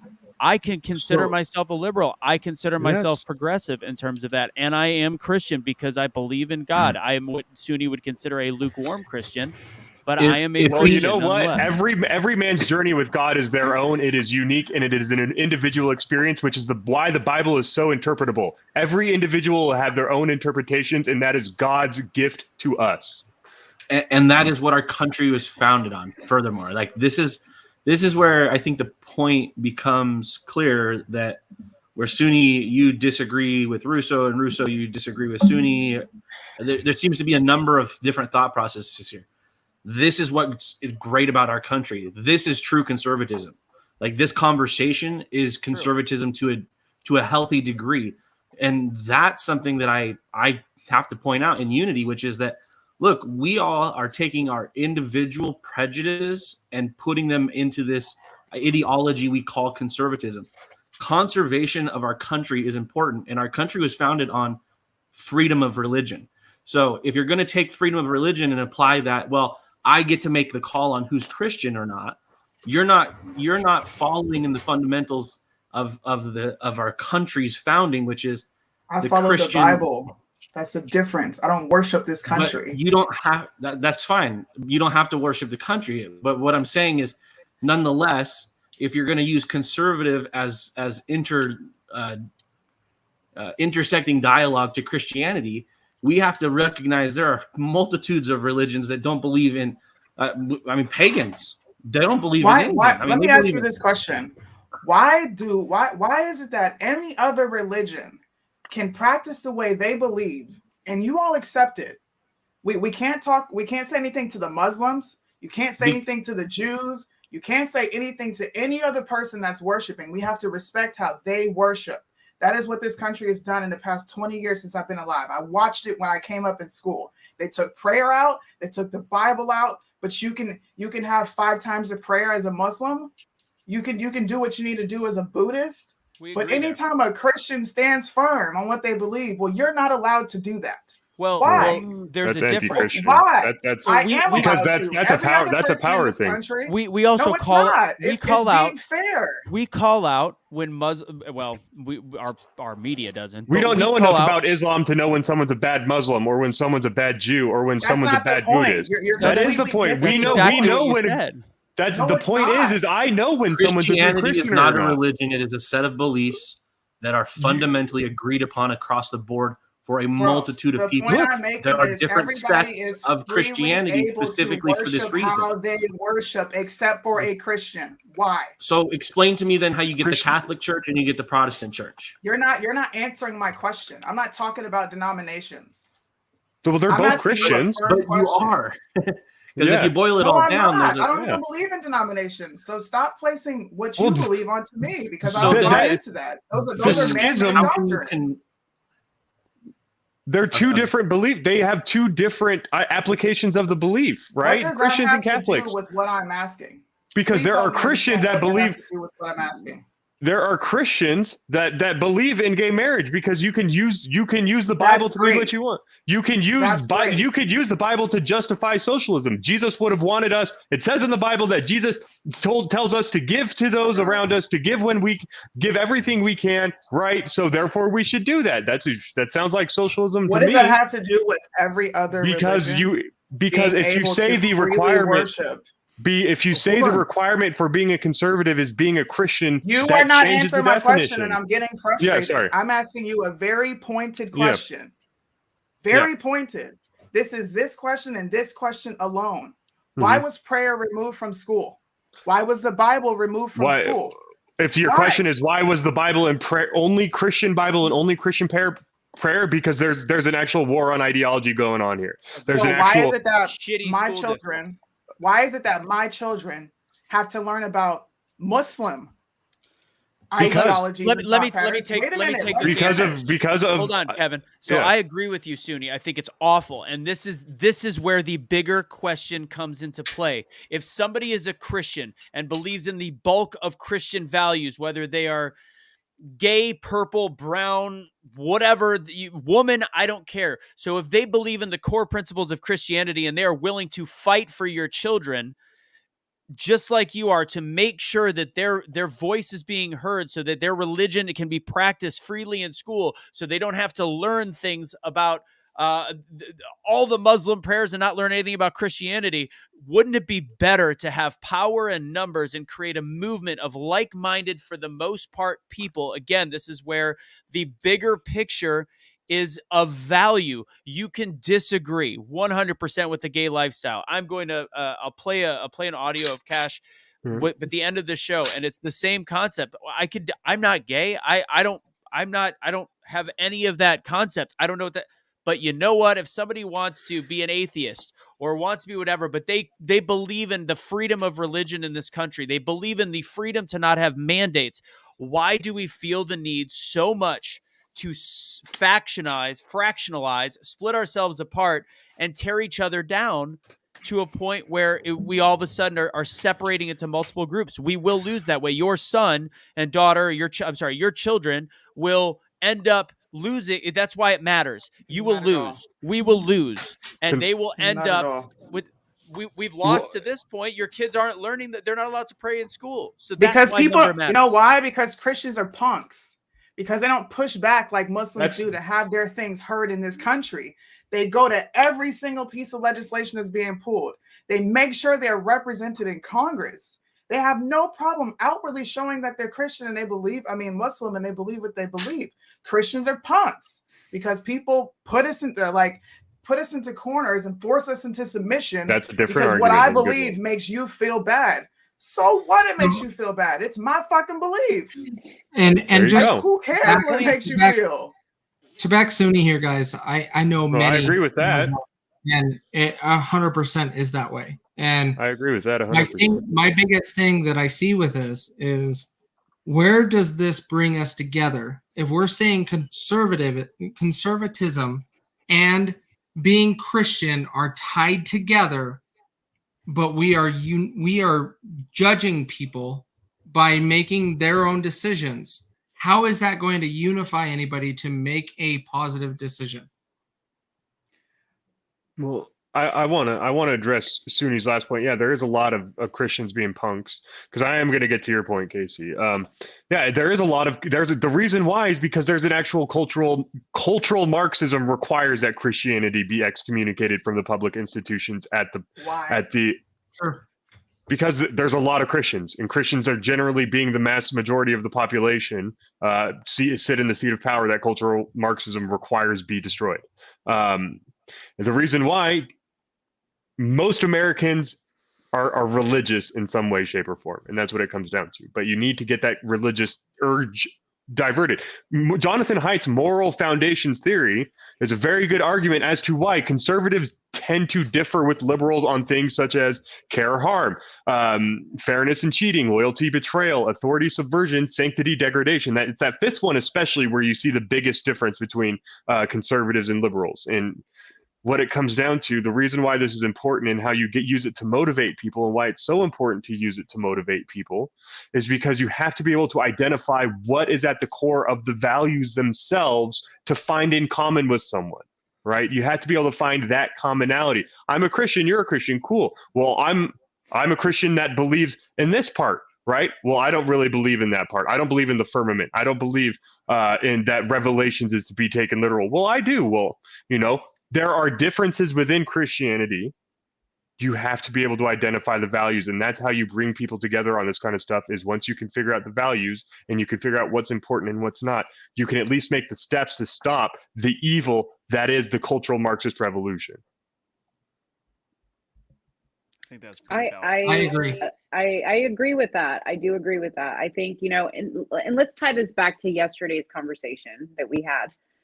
And I said this to Suni earlier. It's so difficult to even have a productive conversation when you start out attacking who somebody is and what they do with their life, like the gentleman we're doing, on the panel that we're attacking, the gay gentleman, I can't remember his name. Right. But immediately he tuned out. Immediately it was F-bombs and this, that, and the other. And then eventually he hung up. We got nowhere. We got nowhere with that conversation with him. We got nowhere. I mean, yeah, he made an ass of himself. He acted like a jerk, rage quitted, then that caused us to go on and look up his record, and turns out he beats women. But did we accomplish anything with that particular conversation that we really wanted to accomplish? No. And I think sometimes, go ahead. I was going to say, so I know I've had Brian on a show. The Only Truth Will Set You Free out of 83. He got kicked off the show. Holy crap sticks. He has a very, very short fuse. He also probably has some issues, and we'll leave it at that. But at the end of the day, there two wrongs don't make a right. He was so beyond out of line, and it's unfortunate because I think the first two conversations in the show were really the most important. And watching that devolve, the unfortunate part was, yes, you guys had young kids on the show. There was a 17-year-old, I believe, and a 20-year-old, a 22-year-old, whatever. In psychology, when somebody is like that and they are that insanely believing their point, and you're getting him angry over it, every time somebody made a snide comment on him, this is just to point out, having his back would, I think, have transformed the conversation. Even though he immediately went F this and F that, be like, Brian, I get that you're mad. And then calling out, I believe it was Dalton and the other guy at top that just needed to be put in their place. And I think it would have elongated. He would have blown up either way. He would not have made it to the end of the conversation, I guarantee you, but we would have heard more. We definitely would have heard more if there was, there needed to be a little bit of fair play in what was going on with Dalton and with the other guy on top. And I can't remember, like the little childish, whether, I don't care if they're 17 or 18. If my son was 18 and they were making comments when they're trying to be on a serious adult show, I think that would have been a huge game changer in that conversation. And that's all. I agree with that. But the reality is that's the future of America. Those young kids, unfortunately. Yeah. Are we talking about how old was Dalton? He's married, isn't he, Suni? You said Dalton's married? Yeah. Which one? I think Dalton and the guy on the top all made anti-Semitic comments, homophobic comments, sexist comments, and then racist comments. Especially once you guys got wonderful guys. They were amazing once you guys got off the air. That was a little hard. So he's not a child, and if that's the future of our country, I will call out the fact that is free speech gone wrong. He is allowed to be whoever he is. He's allowed to say whatever he is, but that is a human piece of garbage. I have to be totally honest. He talked about getting rid of Jews. He admitted to being anti-Semitic. And again, none of you guys were there to call him out. And it was driving me crazy. Again, went really hard on the homosexuality aspect by making fudge packer jokes and things like that. He then said that races shouldn't mix, and it emboldened an audience. The crowd started commenting, saying racial mixing, ew, gross. And then he said that women should not be allowed to be on the internet. They should have private pages. And he was actually serious. So I do think that there is a level of responsibility when you create a show like that unfortunately, Suni, Mo, you had technical difficulties. Suni, you had to go. That is not your belief system. I know that it's not your belief system, but that is dangerous to have on your platform. It is ugly, and it is. Am I wrong, Suni? You're definitely wrong. How? Okay, go ahead. Well, Suni, before you step in, and I apologize for interrupting, but I'm going to say this, and it may be seen as dangerous, but me personally, I told this to Suni earlier. It takes a lot of courage too to allow a conversation like that to go on your platform. I wouldn't have the courage to do it. Suni is that person, and that's why I think Suni is important to this movement, because she's not afraid of those conversations. I'm not either, but somebody needs to be there to moderate it. I agree with that. I do agree with that. And her and I were communicating. I couldn't get on for anything, okay, because I was trying, I was telling her like we need to end this, and I wish we could have. And I agree with you on what you were saying. The conversations were going a little bit crazy. But it was almost like listening when they didn't know you were listening, right? And when you're not listening, and what people say is so important, because those are the real conversations that are happening. And it was important for the audience to hear that. 100% You know what I mean? agree. It was Totally important to make people extremely uncomfortable.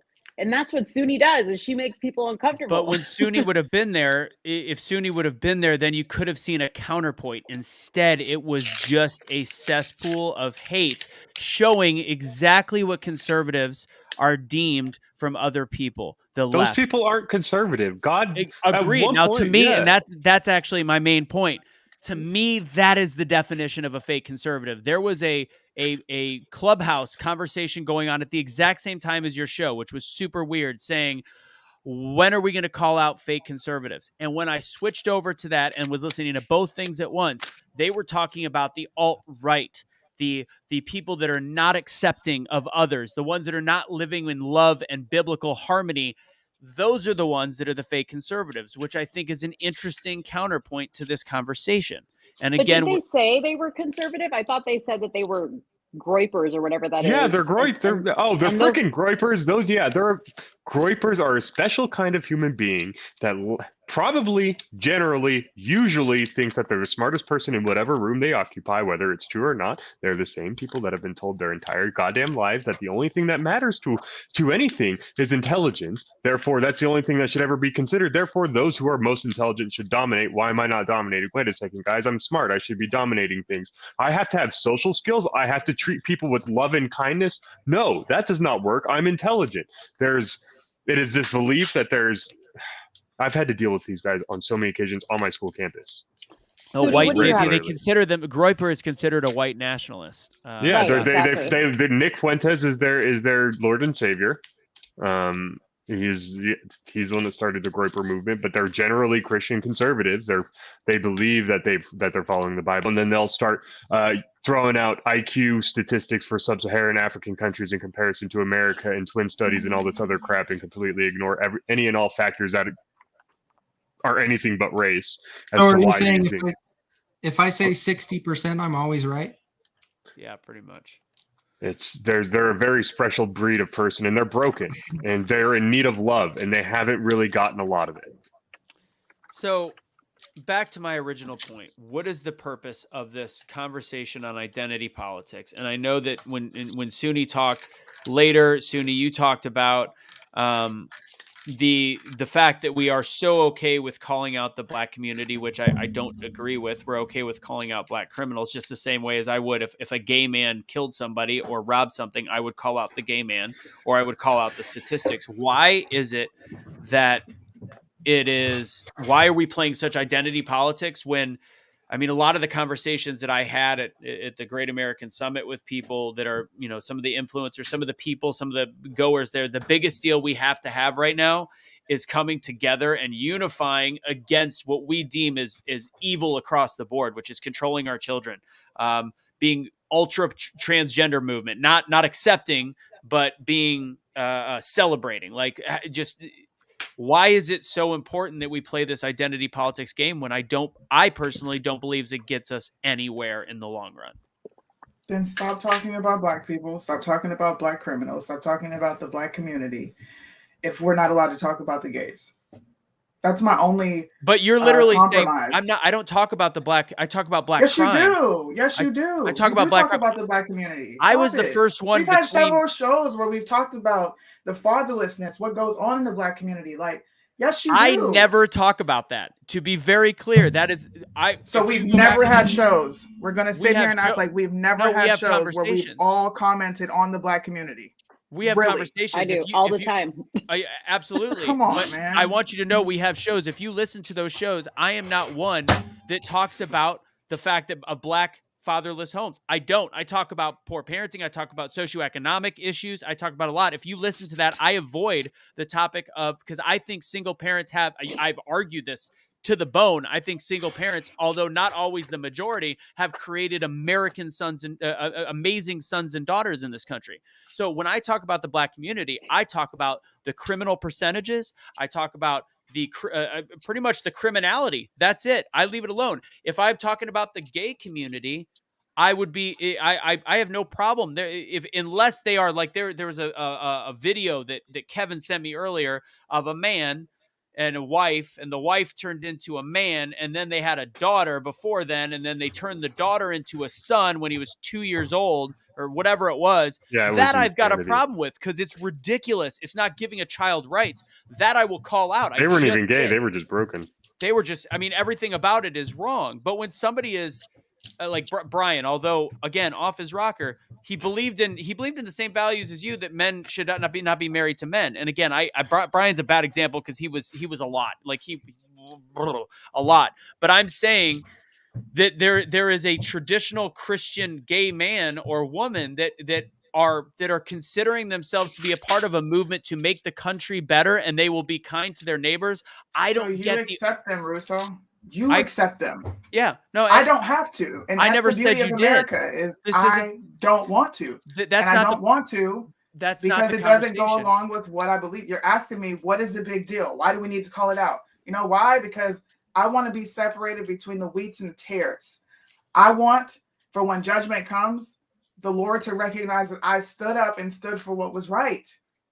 I don't know how else to help you guys understand. But you sin. This we is all how sin. What are you and I don't continue in sin. I don't walk around and lie. I don't walk around and cheat on my husband. I smoke weed. Point to me in the Bible where that's a sin. There's the part about being a drunkard. You drink on occasion. You drink by, Why? Jesus turned water into wine. I get it, bro. But you swear you're leveling sin. That's no, I'm not. I'm telling the truth. Jesus said, "Go and sin no more." I don't actively wake up and go commit a sin. I don't. So that every day, I'm not jealous just like of every anybody. human. I keep the Sabbath. I don't murder anybody. If you look at my life and you look at the 10 Commandments, it lines up. So trying to compare me and will you drink? That's not the 10 Commandments. Those aren't the core values. You use the Lord's name in vain. Do you want me to talk, or do you want to speak over me and just point out the things that I do wrong? I don't want to point out anything that anybody then does why are wrong. you? Because you I'm point out talking. other people. You point out other people's issues, and that's where the problem lies, in my opinion. So nobody can talk about anybody because nobody's perfect. That's great. Nobody will have accountability in the world. That's a tough one because we're talking about that. That's what I'm saying is I've said the whole time you are allowed to feel that way. I am saying what is your end game? Fuck is not a sin. Respectfully disagree. Thank God. You don't even read the Bible. This is what I don't understand, and I'm going to challenge you on this. There are so many different sins. Let me finish. You don't study the Bible. You don't even know the Bible. You pull verses and won't even read the whole chapter to tell me what it's about. So us comparing Bible verses, I'm going to be honest. It doesn't mean much to me when you bring up verses because you're using those verses that everyone else in the world uses to demonize me for what I think. You are 100% a more knowledgeable Christian. I will not disagree. It's a way to demonize people who read the Bible and know what scripture say. Okay, I'm going to pick out a text that goes right against what you say. So I have been on multiple mission trips in my life. I spent every single summer of my entire youth almost 3 to 4 times a week in my church. In addition to those, I went to Christian high schools. I read the Bible every single day, right? I personally believe that I have a very intimate personal relationship with God, right? So I have that, right? And I can speak to it. And I know for a fucking fact that the people God calls us to spend our time with and calls us to go to, the people Jesus Christ himself chose to spend his time with, were not the people just like him. They were the castouts. They were those that were ostracized. They were those that were shunned from society They were the ones that were abandoned. They were the ones that had no love in their life, because love is the most important thing you can impart on another human being. Love means holding people accountable. Love means being compassionate, being empathetic, being able to understand where they're at, being able to work in their life with them to guide them in a loving way centered around that. That is the value, right? That is what we are called on to do. So we are called on to spend our time with these people, right? The people we disagree with. We are called on to spend our time with those. The thing about groypers, most of them are they just don't have very much love in their life. None. Most people filled with that much hate do not have much love. Let me to ask a experience. question.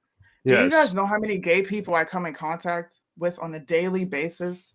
That actually, I'm not saying anything about that. No, that's not what I'm saying. Yeah. But to say that what I'm doing is dangerous and hateful and having those conversations, do you know how many gay men thanked me for exposing people who say that they're conservative but have no conservative value? You don't say you're a conservative and you believe in conserving America and put a pride flag behind you. That was That a is red very flag true. right there. That's very true. I agree with that 100%. You have Do gay you know men. how many? Do you know how many gay men hit me up? Do you know that I talk to my brother-in-law on a daily basis? Whom is gay, by the way? He's family. Doesn't matter. I still don't agree with his lifestyle. So what? But because he's respectful, and he understands, Brian's we're able a bad to example. have a conversation. That's Brian. So all these people that come to you, what do they say? What do they say? What do they say? Look, thank you for. I understand why you're so frustrated. I understand why Christians say what they do. And you know what? At the end of the day, I've got to answer to God. I respect that because they're acknowledging that they know they have to answer for something, just like I do. I respect that too. But too. to walk around and say, well, I'm a Christian and I'm gay, they don't do that. They don't do that because they understand the Bible. So how do you know that hold on. How do you know that the people that are reaching out to you are Christian gay people that are thanking you if they don't tell you that they're Christian and gay? Because we have the conversation about them not considering themselves Christian. So they're what not are you talking Christian. about? Easy, go ahead. So I'll put a point of inquiry in this. Are we to believe that a person who feels gay and affiliates themselves to those emotional feelings is incapable of living a celibate life and therefore living through the Christian? If they have a gay feeling and they're celibate, they're not acting on their sin. What do you right? mean?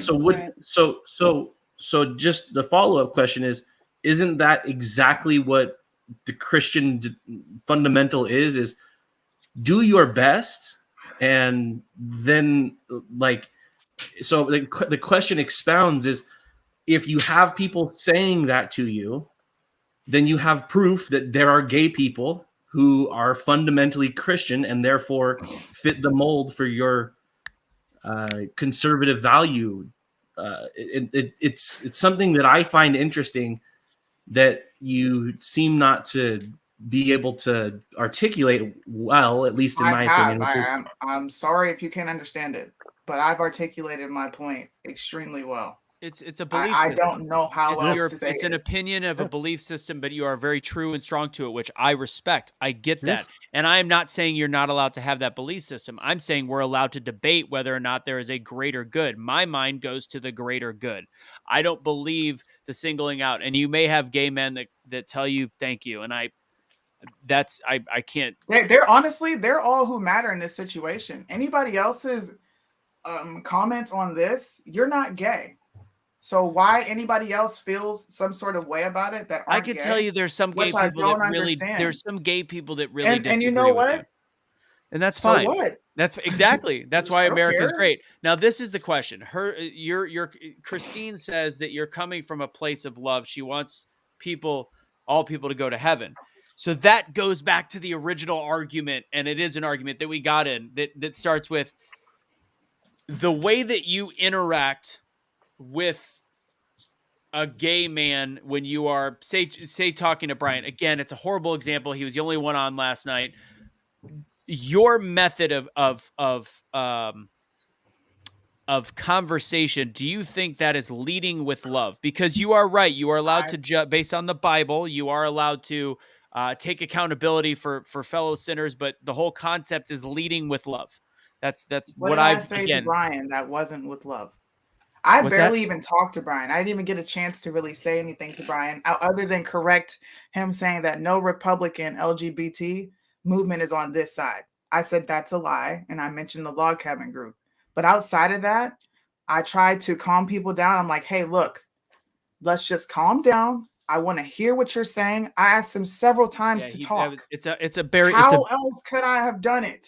It's like, what did I do that was he's a hateful terrible towards the guy? example. Let's use the What did I do that was hateful towards him? No, that's a bad example because you never got to that point. Nobody got to that point. Let's talk about the Lady MAGA, for example, and no, Christian Walker. Christian Walker. We want to talk about Christian Walker on this episode. Do you think if he heard the way that you talked to him about him, would that bring him to a life of not being gay? Is how he talks about liberals bringing them to a life of being conservative and Republican? And does or do you accept it because he's telling the truth? This is what I mean. There's so much hypocrisy. Yeah, he gets on his live and he's like, these fucking Democrats, they're evil. Oh my God. Blue hair. You know, you say all these things, but I can't talk about Christian Walker because he's gay. You keep saying I say you can't talk about him. I'm saying why is it productive? Why is it productive for him to talk to liberals the way he does? He's doing the exact same thing I'm doing, just pointed at a different community. He's talking about so why not call him out? Why not be the initial way you call him out? Be like, I don't like the way that he talks about liberals. I think it's counterproductive. Instead of, I don't like that he leads by being gay. I think he swishes around or whatever. Because then it's the same. Then you're essentially doing the exact same thing. Have you watched any of my videos on Christian Walker? Respectfully, no, I have not. I've not. So I've seen one. I've seen one, the recent one where you said Christian Walker he dances provocatively. What did you say? You said he didn't say anything. It doesn't have to matter on if we've seen your post. This was a topic. Yes, it does, because you're asking me if I approach him. What do you say about Christian Walker? We are going to bring up on the show. You don't even watch my content, but then you're asking me, do I approach because him you blocked me, Suni? Blocked you from where? You blocked him from all your pages. I can't see your Facebook post. I can't see your IG. I can't see anything. We already had this conversation. I don't even know why you're bringing this up, because the first person to block and unfriend was you, Casey. Since we want to get personal on here. So after the conversation, you blocked him. I didn't block him. If you want to look through my phone, go ahead. Can I just say, I personally am a conservative. What is that? Oh, thank you. Hold on, give me one sec. I personally am a conservative and a Christian, and I love Christian Walker. I think he is hilarious. I love the way he attacks liberals, and he doesn't do it with love. He just goes ham on them. Just like I love how Suni does it to other people as well. Well, I don't care. Listen, hold on just a second. No, you're good. You know, Suni and I totally disagree on Christian Walker, and I tell her all the time, and she laughs at me. I'm like, I love Christian. I think he's an entertaining character, right? I also agree with what he says about liberals, and I agree with what he says he believes in, right? But he also does lead sometimes with being a little flamboyant and gay and all this other stuff, which is fine because I can separate the two, and I'm not taking political advice from Christian Walker because I have my own brain, right? That's the huge point. Exactly. Yes, exactly. But don't you think he could be couldn't he possibly, as a gay man that is a little bit flamboyant, and, you know, the heels and dancing provocatively that Christine talks about, I get it, but also that's not, he's dancing like a woman. And if you've been to a dance class that's just dancing like a woman, I've seen these things. I've watched them. I understand. And he's wearing heels. It's weird. I get it. Yeah. It's weird, but I think we're again over sexualizing just dancing like he is weird. I will give you that. But at the same time, don't you think maybe he's going hard, and you know, as Bobby Sauce said, comedy is the Trojan horse in politics, like, you know, leading that way. And if you don't think that he has the ability of bringing people from the left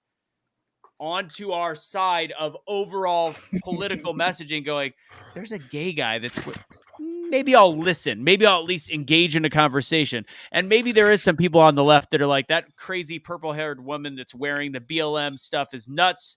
and maybe I need to shift. And maybe there is some black men out there or gay men out there that are going to want to switch our side. Do we not want them on the same side? You know what I was saying to Suni earlier? How amazing would it be if we could have conversations like this with people like Suni had yesterday and not know that they're gay or conservative or black or white or whatever nationalist, right? That we could have these completely anonymous conversations where all we hear is our voice, which ultimately is our heart. I wish that could happen more often, because I hate hearing the word conservative and gay and Democrat and da-da-da. I hate it, because I have friends that are Democrats. I have friends that are gay. And we have a great time together where we don't talk about politics or we don't talk about church. You know, they're just good people. Like, what happened to that? So this statement, don't be offended for others, I think is ironic, because I think that, Christine, you're being offended that I am calling out Suni. And I'm not calling out Suni because she's not allowed to speak. I'm saying why I disagree. This is why a conversation happens. So I'm not being offended for others. I'm saying, as somebody that looks at a big picture, that has conversations with myriads of people, that the overriding theme is the concept How many of myriads? How many myriads? I said it a couple times, didn't I? The concept is to have more people on the same side of overall good against evil. And that's where I stated at the beginning, what is the end game of the importance of your soul Christianity, that I still believe does pigeonhole who is going to be voting or who is going to be fighting for this country the same way. I think it is a dangerous end, is my concept. And I think it leads to losing things like school boards. I think it leads to losing things like prayer in school, Pledge of Allegiance. I think that the not looking at the big picture, looking at the little picture of, you're gay, you're not a conservative, I'm going to turn you off. So the point, like last night, I was like, as much as Brian is absolutely nuts, to me, I'm like, how is it that he is going to actually vote conservative? Or like, how many times does he have to be beat over the head to actually say, I can't support the same thing as these people? And then we've lost a vote. And then somebody that sees how many times, like, this is why I brought up the black community, because half of you all follow black conservatives because we are allowed to say what you're not. You've said that to me plenty of times. I have. You can say what I can't. So you're okay with watching us hold black people accountable, but and everybody else accountable. But this specific group, well, how many times are you criminals? Say it? They're not breaking the law. Neither is half of the black community. You're missing and I'm not talking about the black community. I talk about the black criminals. It's not true. But wait, what is it? I think you're right on that. Say that you can't say about the black community. I just feel like I've talked. So what have I said about the black community? I say that the criminal behavior is celebrated in some ways. We don't demonize criminals in that group. We don't snitch. They don't snitch in bad neighborhoods. I related socioeconomics. I also, Suni, before you were willing to have the conversation, talked about systemic racism. Before Cash and you said I was an idiot. No, you didn't say I was an idiot. You disagreed with me for talking about systemic racism. I think there is a lot that leads up to the current situation we are in, where we have we have proximity of socioeconomic standards in the black community that is unfortunately forcing a proximity of crime. It is a high crime rate. And unfortunately, there is people that are delusional to the actual crime numbers in the black community. That doesn't mean because somebody is black, I've demonized anybody. I don't demonize the black community. I demonize the criminals and the support of the criminal behavior. If the gay community had the same crime issue, not Russo, because what you're doing is you're filibustering. I can talk for 1 minute and then you completely interject. You're filibustering. Please, you are completely filibustering. Please, the point is, you talk about the black community. We've had shows centered around the black community. And nobody is telling you. I have told you, Casey, Eazy-E, you guys, you talk about whatever the fuck you want. Who cares if you're white? I have encouraged you to speak on these issues because it needs to come from more than just black conservatives. There are people that listen to you that are black. I don't ever tell you, no, you don't talk about this because you're not black or because I feel like you shouldn't be talking about it, or because Black people are going to take it a certain way because it's coming from you and you're white. It's literally what you're telling me in regards to speaking about gay people. It's coming off a certain way to them because I'm Christian and I shouldn't be doing it. Then you should never open your mouth about anybody Black. Never.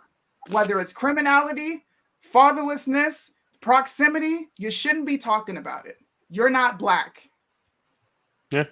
But not all gay people.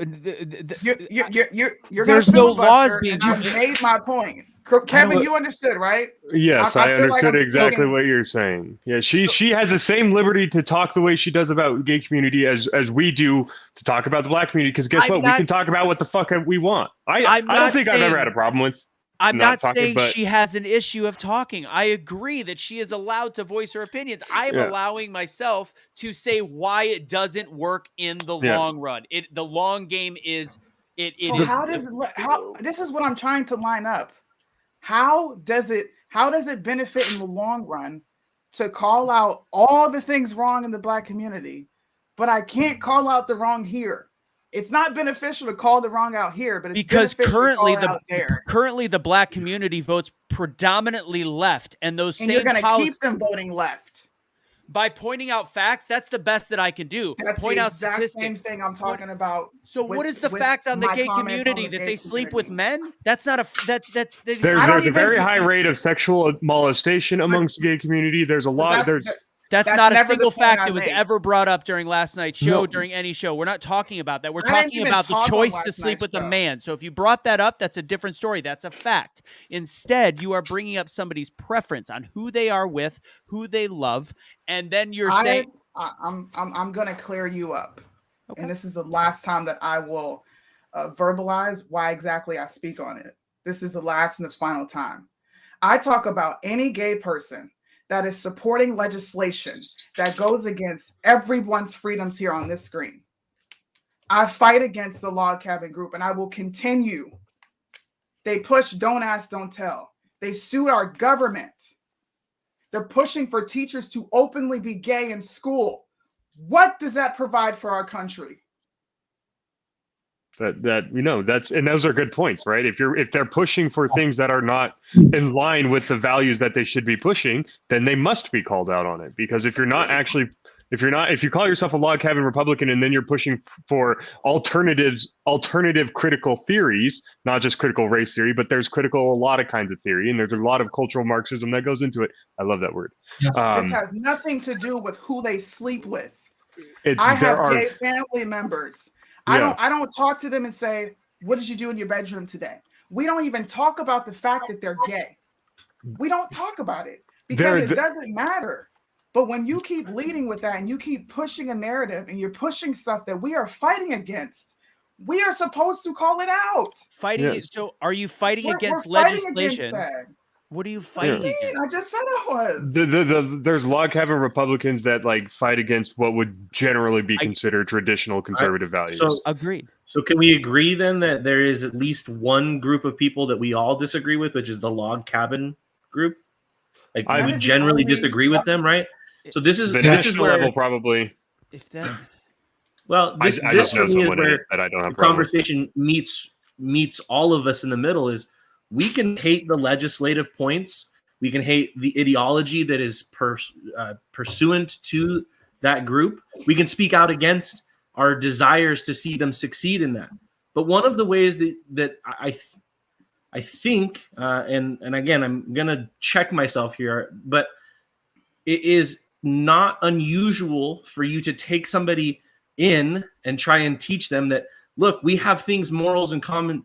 We have some things in common and some things that are outside of commonality. So at some point, right, when we're trying to get a voting block together to push the general group of morals in a direction, it's okay to have tremendous disagreements and even say you're wrong. But where it breaks down is if you just disband that group altogether and you say, I can have nothing in common with you, including the opportunity.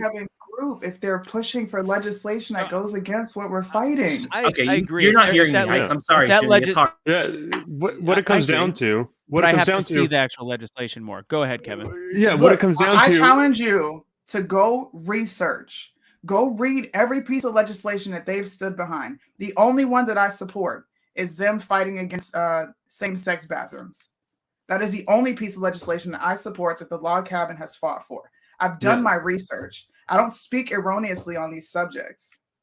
Yeah, what it comes down to is if you personally feel that like politics is more important than the morality and just getting a win, having the log cabins on your side because that's more people to vote Republican is different than having a set of principles and morals that you would like people you associate with to share and if people that claim association with you to share. Because if you want to associate with the group and there is a set of values that drew you to the group, you're allowed to be upset if they start trying to bring people in that did not abide by those values. You're allowed to be upset by it. Agreed, 100%. And again, I don't know enough about. I said the log cabin conservatives that Trump had to be careful with because again that can be demonized in the media. But I don't know enough about their legislation. So again, if that is what they are supporting, of course there's issues, but that's not all gay people.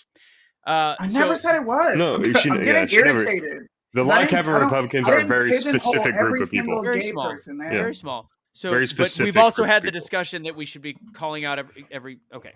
So Cheryl Dawson says, "Is it votes that I have in mind?" No. Sounds like it.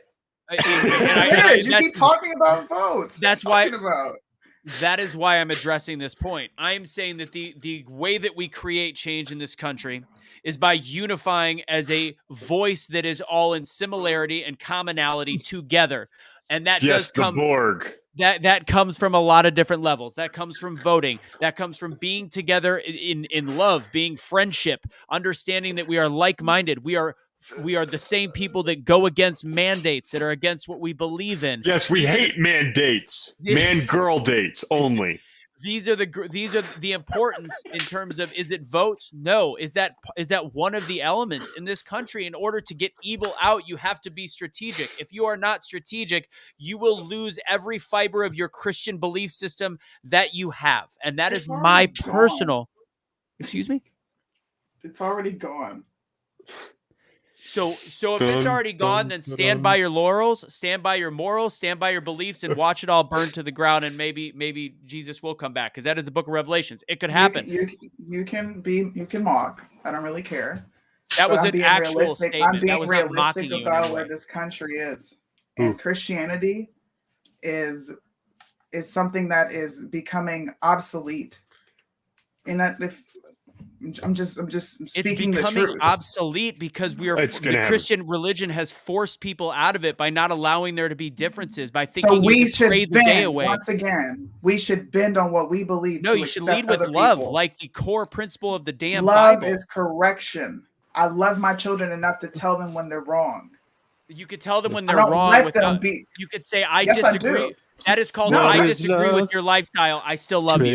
That is not, you're an abomination to God. That is where it changes. I'm going to talk to my children. To be very clear, my opinion on this issue is about unifying factors, and that's it.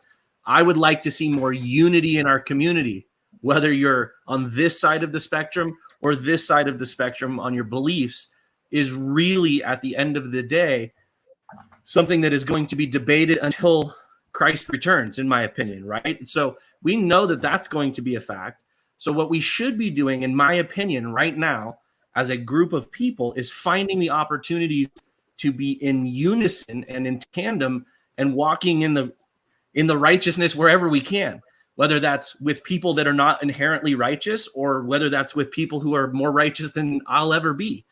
We should be looking for that unity, and that's the only underscore of the point that I've been trying to make tonight, which is, if you're only going to castigate these people based on one trait of their individuality, then we're doomed to a fate that's unreparable. So I'm under the belief that if we can find unity with even one value of a person, that they're a valuable person and they should be taken seriously, and we should encourage them to find familiar values that we share. I agree. I agree. And this comment, love does not mean we have to be okay with being gay. That's I never said it did, but it's not going to get you anywhere. I'm sorry. That's not how you build up That people. is so disrespectful, What's bro. not Why- going to get you in? I'm confused. What's not going to get you by- anywhere? So disrespectful. love does not mean we have to be okay. I always say you don't have to celebrate somebody, but you have to accept somebody. That is You again. don't have to. You That's don't where have you're to wrong. accept. I I'm don't sorry, have you're- to you're accept using anything. using my words wrong. I would think that if you want to grow a movement of love and Christianity of like-minded people, you should probably accept who they are. Again, you could disagree with their lifestyle, and honestly, you could do whatever you want. I'm trying to say that. I'm saying for the bigger picture of us actually having a semblance of a future in this country and having a semblance of a future in this world, if we don't lead by love, it's going to get a little bit dangerous. That's my thought. Love does not simply mean acquiescing to anybody's wants for fear of harming them. Love means guiding people towards a better life, a life I believe in God. Love, trust me, it is not love to provide a heroin addict who's crapped themselves on the street corner a clean needle. That is not love. Agreed. And so, but that's the question becomes and must be understood. What then does it mean to love? Accountability is a big part of that, obviously. And this idea, when I say we lead with love, we lead. I believe it.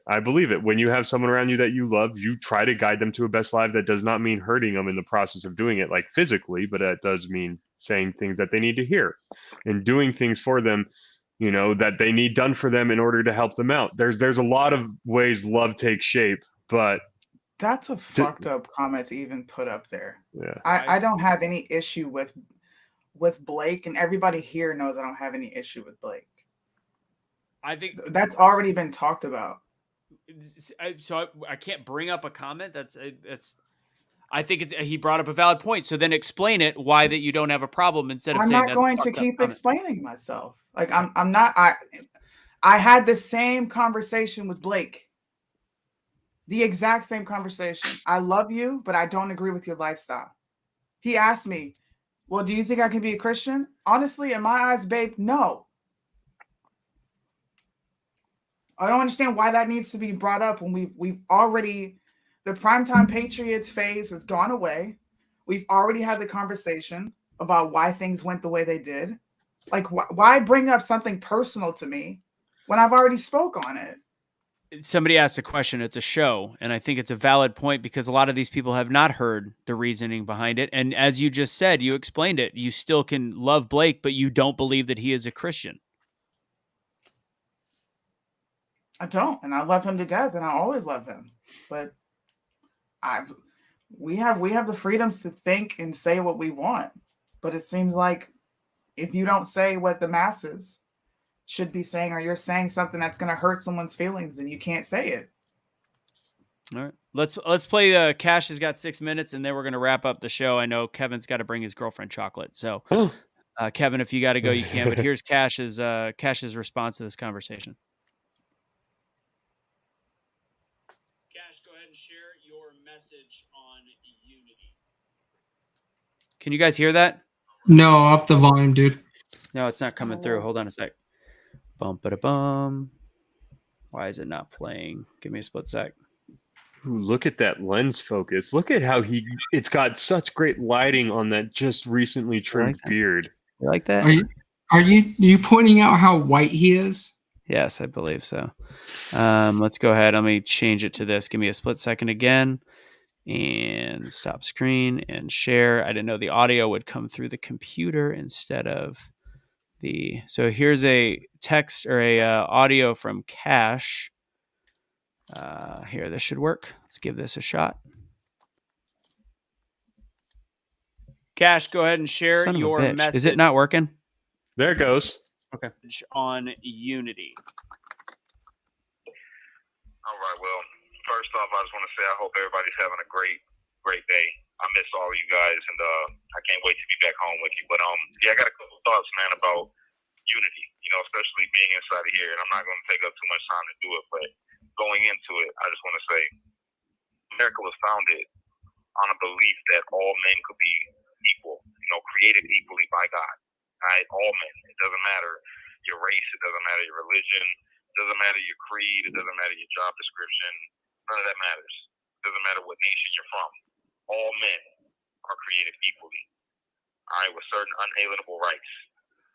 Among those, life, liberty, and a pursuit of happiness. However you decide to pursue your happiness.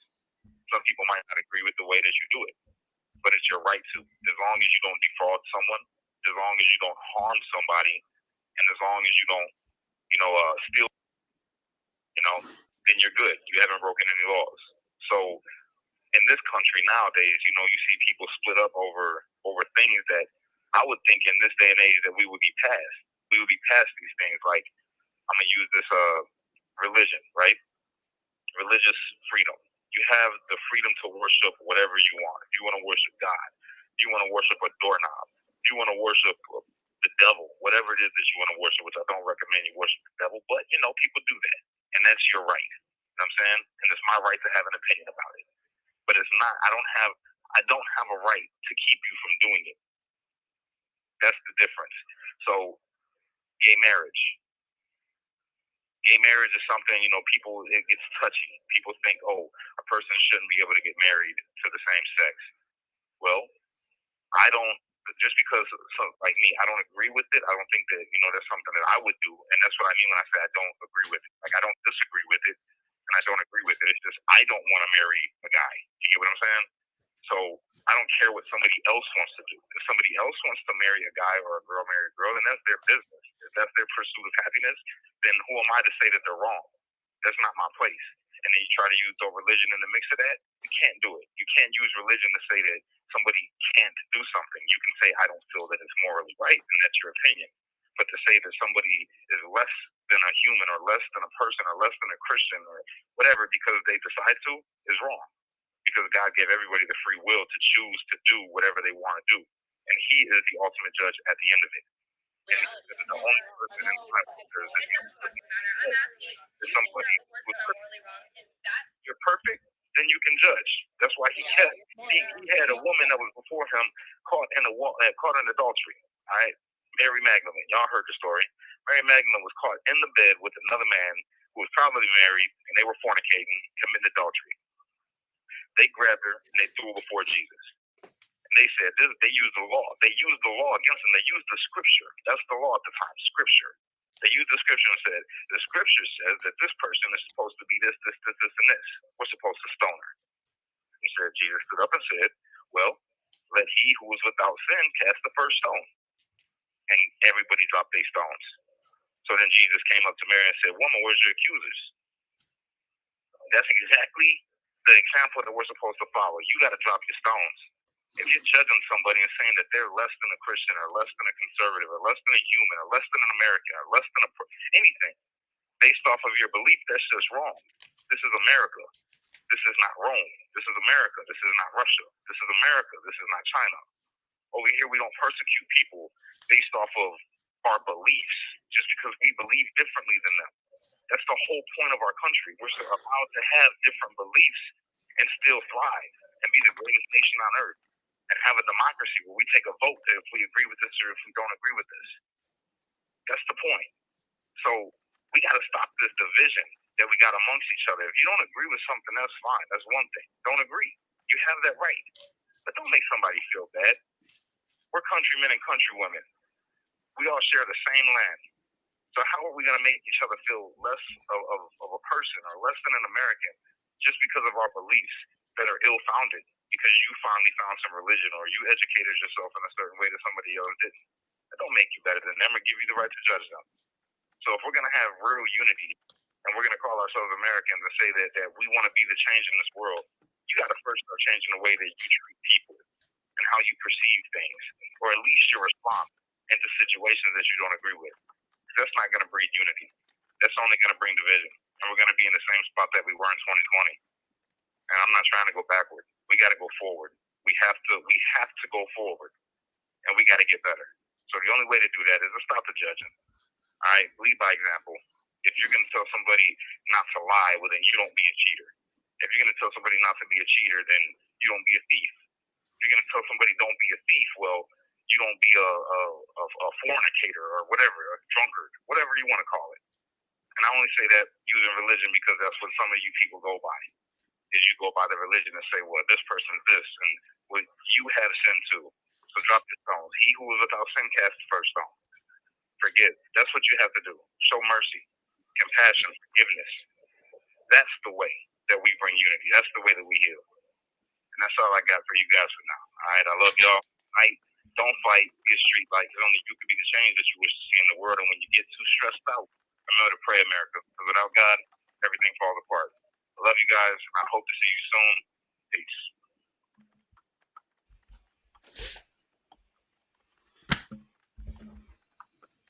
That's how I feel about the whole thing, personally. And I want to respectfully say, Suni, I don't disagree that you have a right to speak. I have a right to react, and I have a right to think that there is a bigger picture at play, and it's not about votes. It's about unifying and not dividing. And there is a philosophy that you have with Christianity that I understand, and I respectfully disagree that it is the way that I view Christianity. And you may feel a different way, and that's completely fine. That is human. And I think a lot of people in the chat are torn on this one. They're split. There's a lot of people going back and forth. So at the end of the day, I think ultimately there is not going to be a consensus where we are all going to agree. I just know that the philosophy that I've always had with Be the Change and with Kevin tossing a quarter in the sky is a flip, actually perfect analogy. It's a flip of a coin, the way you're going to feel. But at the end of the day, there is one side that is typically going to be more effective at changing the world. And I think love, compassion, and less judgment can change the world. If you view Christianity as different, I understand that. Does anybody else want to go? I just want to say much love to Cash. That spoke a lot to me. Mo, you want to go for it? You can wrap us up and take us out. Yeah, I just want to say much love to everybody. Suni, I love how strong you are in your beliefs. I wish I could be like that sometimes. But I love that we had this conversation. It's a hard conversation to have because whenever you talk about your religion, your beliefs, it hits home for people. And I know that Suni, this is a subject for her that she will never break ground on, and I totally appreciate her for that. But I respect everybody's opinion on this. I think the one thing that Cash said that I think we all need to do is, put out what we want to get back. Point blank, period. That's it. Agreed. That's all I got, guys. Have a great night. I hope you guys gained something from the show. God bless. Take it easy. Kevin, I hope there was more heads than tails on that one. Take it easy, guys. God bless. And plenty of tail later. Don't worry. Okay.